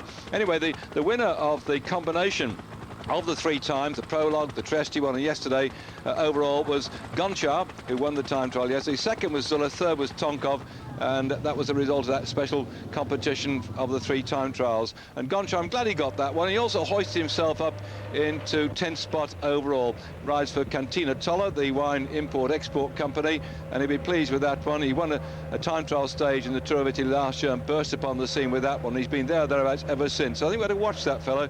Once he starts to climb better, he could be quite a threat to the overall. What about the rest of the jerseys then, as they're going round now? The one for the best on the points competition, that's the Ciclamino jersey, is worn by Piccoli. As we have a look at Milan and the circuit they're going round now, I'll put you in the picture about the circuit in a moment or two, but let's go back to who's got all the jerseys. Piccoli in the Ciclamino jersey, that one I keep referring to as a sort of Victoria plum colour. There he is, there on the right, just on the bottom of your screen. As I speak, you can just see him. He phased out the right-hand corner, and now he's popped behind the trees. That's Piccoli, winner of the points competition, and since Cipollini decided to knock on the head and go home, it meant he had no competition in that particular part of the proceedings anyway. So Cipollini won 4 stages this year, but didn't make it to Milan, climbed off his bike when we got to the big mountains because a lot of riders are being distanced outside the time limit. And one day we lost 34 riders who were 34 and a bit minutes outside the time limit, and it was Pavel Tonkov and Marco Pantani that did the damage that day. So that's the points jersey. The green jersey for the King of the Mountains is but worn by, or should be worn by, Pantani. He's the King of the Mountains, but as he can't wear 2 jerseys, it's been handed down to Chiqui Gonzalez, who last year was the King of the Mountains. So if we spot the green jersey in there, I have seen him on the screen, then that's the fellow who's second on the King of the Mountains, but Pantani will get 2 bites of the cherry when he finally gets up there. There's a blue jersey somewhere hovering in there. That's for what they call the Intro Giro, and that's a special competition every day. And you can spot him now right in the centre of your screen. This is going well. The producer must be listening to me, despite the fact he's Italian. So we've got the Inter Giro for you, and that is being worn by Fagnini, and he's a very useful sprinter indeed. He's leading on that competition, which is anywhere within the first 30 kilometres or last 130 kilometres, wherever it is. It's out there. There's one particular point every day they sprint for it, and it's based on time, and he's leading on that particular one at the moment. Overall, the team that's leading on time is the Mappe Brickaby team. The team leading on points is Polti. And what other jersey we got in there for you? I think I've covered all the jerseys. Oh no, if you spot a black jersey, this is quite unique to the Tour of Italy, and he put it on yesterday when he was the first man off in the time trial, and that's Di Renzo of Cantina Toller, who is lying last overall. Now, it was an old tradition in the Tour of Italy that the last man got a black jersey to ride round in. And it went back many, many years now. And at one time, this is a very interesting name that most of you are aware of, Pinarello, who makes the bicycles for the Benesto squad. Of course, the great Indurain always rode Pinarello bicycles, and the Telecom team, not in this race, ride Pinarello bicycles. Well, Pinarello was riding for a Botteccia formation. He was in the Botteccia team in 1951 when he was the last man. I've just run down the jerseys for you. They're all there. You've got them again. Second bite of the cherry. Thank you, Mr. Caption Generator Man. But in 1951 in the Giro d'Italia, as last place rider, Pinarello got himself the black jersey. He didn't sort of ride deliberately for it, but he ended up in the black jersey, and he got so much interest in it, by the way, that by the came to 1952, Pinarello's Botteccia formation offered him 100,000 lira not to go in the competition. His team didn't want him at the back. They wanted somebody better, and so they said, you stay out of it, and we'll ride like this. So there's only 2 people ever been paid not to ride the Giro d'Italia. That was Pinarello and Alfredo Binda. They stopped Binda riding. They asked him to skip the race in 1930 because he dominated the Giro so much they felt it lacked excitement. So, and then from the money that Pinarello got from being paid off not to ride, he established his frame shop in Treviso, and from there it went on to be that famous business which we know so very much indeed. So that's the story about Mr. Pinarello and how he had the black jersey, which we might spot there somewhere down in the midst of the murk. But a day like this, a man in a black jersey is going to be like some being down a coal mine, isn't he? Man, a cat's chance in hell of seeing, not even a black cat's chance in hell of spotting him in these conditions.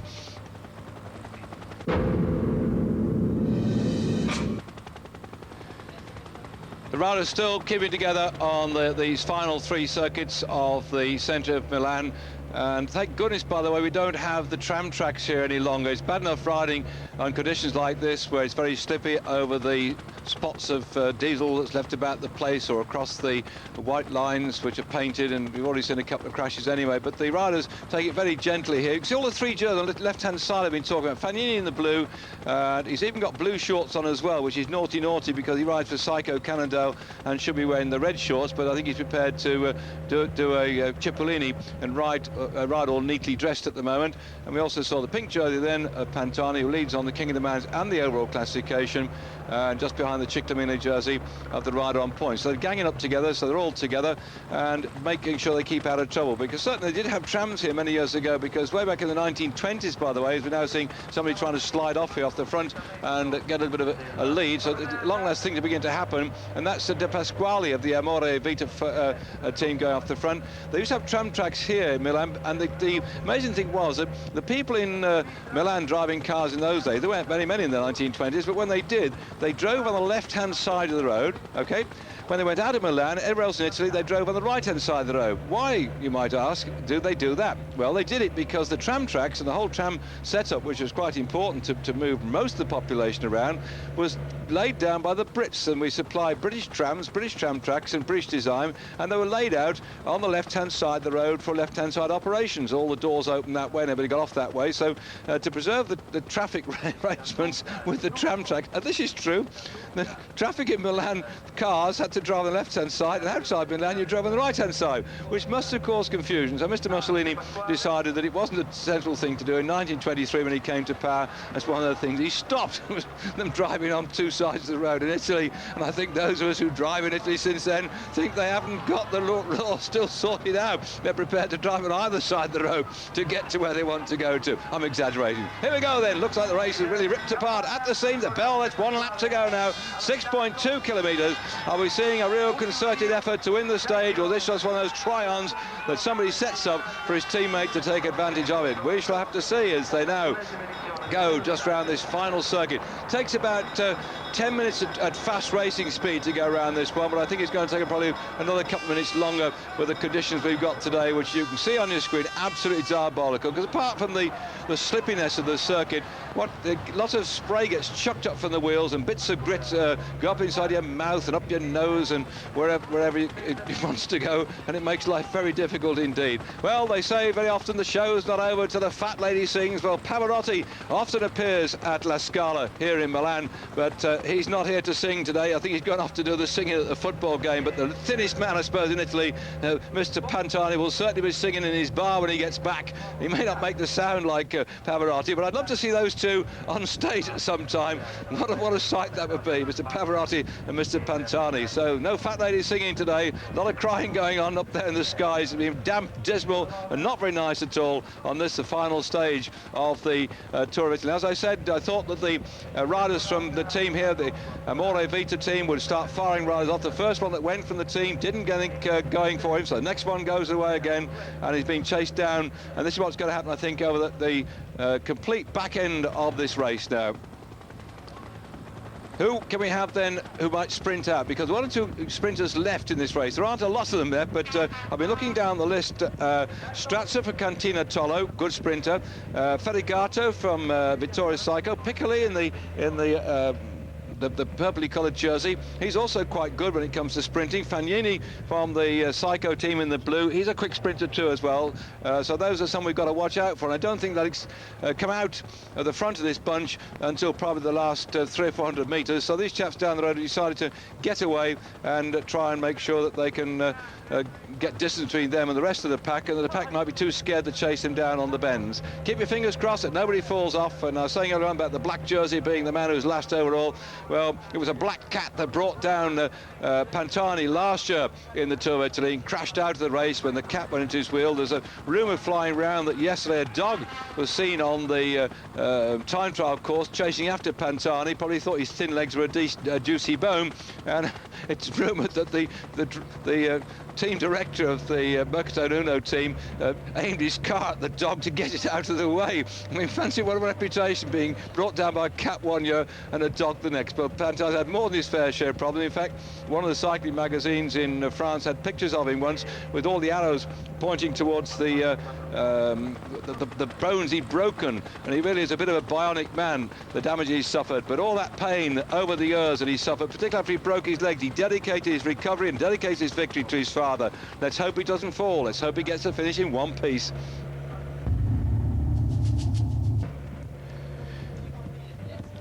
Getting in towards the final part then of this great act that's been played out over the last 3 weeks. The question is, who's going to win in Milan? We already know that the jerseys are safe because the race as it came into the circuit was agreed to be over as regards the overall classifications. But right now, as the rider from the Kelme Costa Blanca Eurosport team starts to go out the front to get the final victory on the day, whose name will be on the tablets there as the victor of this, the 81st Tour of Italy.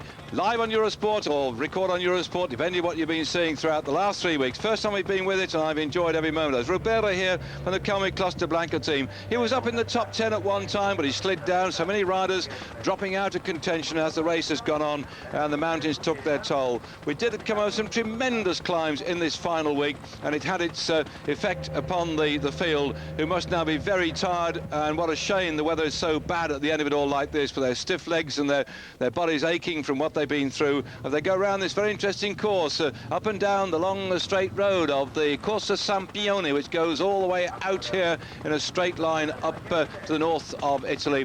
And then we go round the Park Sampione, round the Piazza Castello. We may get a chance for a helicopter to pick out these wonderful sights in Milan for you, one of the great financial centres and, of course, fashion centres of Europe. And the rest of the riders now couldn't care less about that. They want the money for the day.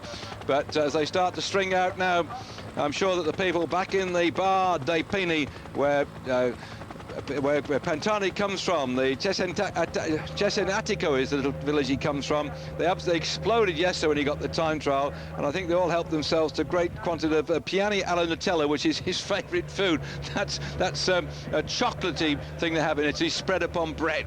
Well, Roberto's still going away at the front here. He's chancing his arm, not a sprinter at all, so he decides to nip off down the road. And being a somewhat diminutive little character, his centre of gravity is a bit lower, and he's able to rocket round these bends here. There are also many of them riding on these new clincher type tyres, not the tubulars, where the centre section of the tyre is very fast. And it's very shaped so that it like a boat, pushes the water down either side. And although they're slicks, on the side of the walls, as you bank the bike over, the side of the walls have got a better protection against sliding away. I mean, you still damn well come up, but you probably see motorcyclists banking their bikes over. There's a very similar thing now in cycling, but it's very much on the sidewall. You can't have it down the centre tread because you want the minimum amount of road resistance possible. And many of the big tyre manufacturers, including Michelin, have been working very much on that technology rather than tubular tyres that we had some years gone by. Cantinatola begin to move up in the front. That could be good then for Cantinatola, because they aim with a shout, I think, for getting a sprint victory here. Can they do any better? Strazza, Massimo Strazza of Cantinatola is an extremely good sprinter indeed. Still hanging on at the front at the moment. Roberto for the Kelme Costa Blanca Eurosport team, and they go inside the final kilometre. Just about a minute of racing left in this final day of the 1998 Tour of Italy. Can he hang on to the end? This will be an absolute surprise. A turn for the book. Not the sort of man you'd expect to see on the victory rostrum at the end of a sprint in Milan, at the end of a long stage race like this, but he's decided to go. He's made a good job so far, but they're coming up very fast indeed. The gap's coming down. Still Cantinatola trying to put Strazza in a good position. He wangs his bike round here. Good ride, good performance, good chancing his arm. But once he sets off now, as he comes round that final bend, it's a dead straight run down in towards the finish. And that tells me he's got a bit of a difficulty here, but the rest of the pack start to come after him. Coming into the final few hundred metres, and still Roberto for Kelme Costa Blanca Eurosport is on the front. Got drinks all round from Eurosport. I hope he gets it. As Piccoli and the Ciclamino just starts to move forward as well at the front of this one. And he's just inches away, centimetres or meters of the curve, and then Piccolini coming up, Strazza on the right-hand side. On the left-hand side, Fagnini for Psycho Cannondale unleashes his sprint, and looks like he's got it just ahead of Strazza of Cantinatola. I couldn't place who was third there in that sprint, but Ribera probably made fourth. A valiant effort on his part, but I'm sure Fagnini will get an action replay of that one. Looked like he managed to get through. What a shame for Ribera. He did go so hard, and he just within about, 5 metres from the line, ran out of steam as they swarm round about him, and the rain still comes bucketing down. And I hope it doesn't dampen the ardour of the Tifosi when they watch the presentations of this man, the Pirate, as he will take his pink and green jerseys up on the victory rostrum. I hope we'll have time then to be able to pick up those presentations of the jerseys for you. But for Pantani now, well, I was betting on Alex Sulla, but the bookie wouldn't take my bet to win the double, the Tour of Italy and the Tour de France. I've lost my money on that one, but I also wanted Pantani as a long shot to win on his own, and damn well he's done it. There we go, that's Straccia on the right side, that's Piccoli in the purple. That is Fagnini coming through, and on the left-hand side, forcing his way through. That looks like Zbigniew Spruch, but did Spruch make it ahead of Ribera? Fagnini certainly got that one. The speed at which he burst from that pack. You look, he came from a long way back, came through. Ribera dying 1,000 deaths. Fagnini first. Stratza second.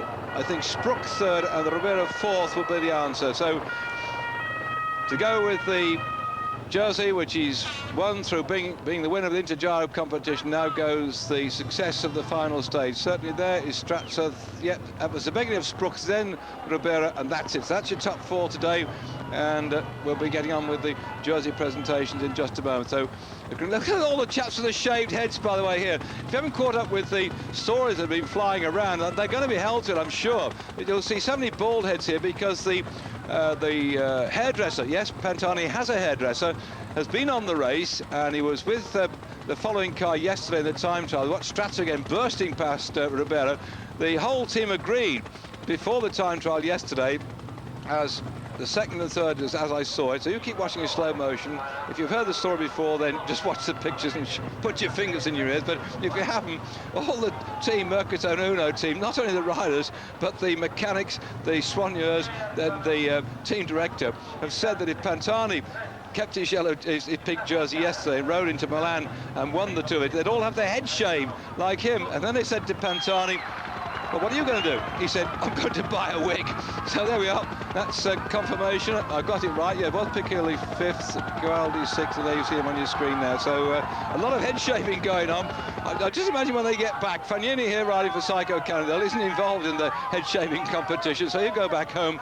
I suppose he might have shave before he kisses his wife anyway, but the rest of them, they might not be allowed in the house, I suppose.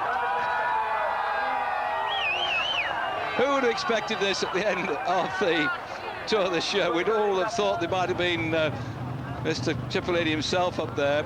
Last year he took the Ciclamina jersey, and when he was at the end of the race, he went up on the rostrum, not dressed in the gear, but dressed in his Amami three-piece cream suit. So now then, Pantani has got the applause. You can hear it ringing out to the background. And I was looking at the results. I think, yes, there we go, the pink jersey again on Pantani's shoulder. A true climber.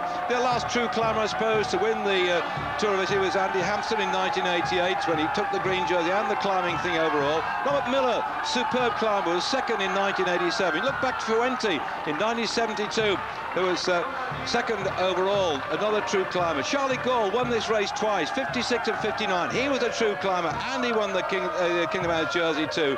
And then we can go back. Fausto Coppi, certainly overall and King of the Mountains in 1949. He wasn't a true climber because he could hold the hour record. Coppi could be a pursuit of the world, but this man is an absolute out-and-out true climber, and he's entertained us by his exploits in these last few days, and his performance yesterday in the time trial was brilliant. So there, the green jersey showing that he's the King of the Mountains as well goes over him, and that really, I think, for all the specialist climbers out there, to watch Pantani yesterday, who'd concentrate on his time trialing during the winter. He did a lot of work, aerodynamic work on his bike, aerodynamic work on his position, and learned to time trial. And Veronk has openly stated that the Tour de France this year isn't mountainous enough for him and doesn't like the time trial. But you watch Pantani, that bloke's prepared to have a go and just doesn't give up. And the way he rode that particular stage into Monte Campione, when with only 2.8 meters to go, just under 3 kilometers, about 2 miles to go, He knocked 57 seconds out of Tonkov, which assured him of not only the King of the Mountains prize, but also that. And look at all the shaved heads everywhere. What a story. I think this is great. And if you're not a cycling fan and you've just switched on to Eurosport, you're watching the tennis or the motorcycle or something, I hope you can see that in this great hard sport, there is a lot of banter going on. There's a lot of good back chat. There's a lot of good comradeship too as well. There's a lot of hard racing. There's a lot of anguish in riding for 22 days non-stop. Now coming up to get the jersey of the leader on the points competition is Piccoli.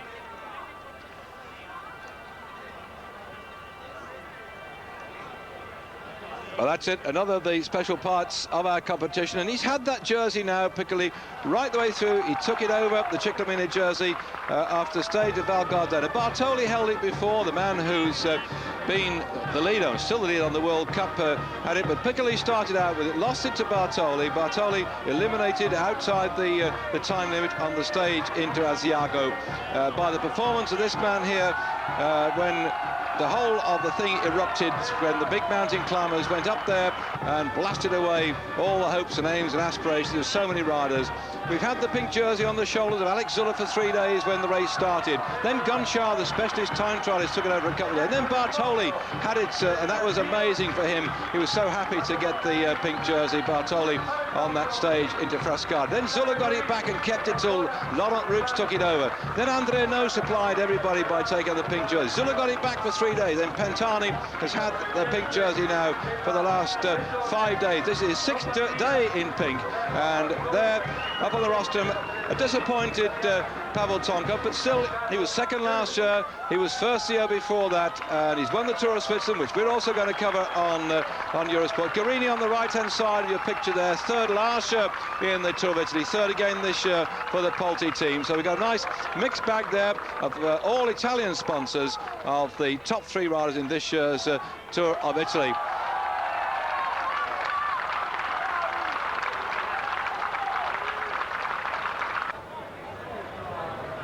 Something tells me that that result you see on the screen is going to have a tremendous effect back in Pantani's hometown. They're going to celebrate this one for an awful long time, and I'm looking forward to the Tour de France. We had a whole turnout of Pantani lookalikes last year when they lined the climb with the Alpe d'Huez, which he got last year. The second year he won it 2 years on the trot. It may not be the most mountainous Tour of Italy, Tour de France this year, as we now look down into Milan, which has been the centre of a very fascinating tour this year. That's an arch, by the way, built by Napoleon, and you can look straight the way up that long avenue in front of you, which now you see on your screens. The Tour of Switzerland will be live on June the 17th. Then we go on to the, well, some of it recorded, by the way. Then we go on to the Tour de France and the Tour of Spain. That's Napoleon's arch there for you. But today, the man who conquered everybody was Marco Pantani. Brilliant performance by him to show his climbing in such a fine form. Next up on Eurosport, then we're going to have some more motorcycling, and I've really enjoyed this year's Tour of Italy. I've been working on it in the past, but I'm glad to be working for Eurosport. I hope you enjoyed it like I have. Thanks for your company. Look forward to being with you on the Tour of Switzerland. Arrivederci.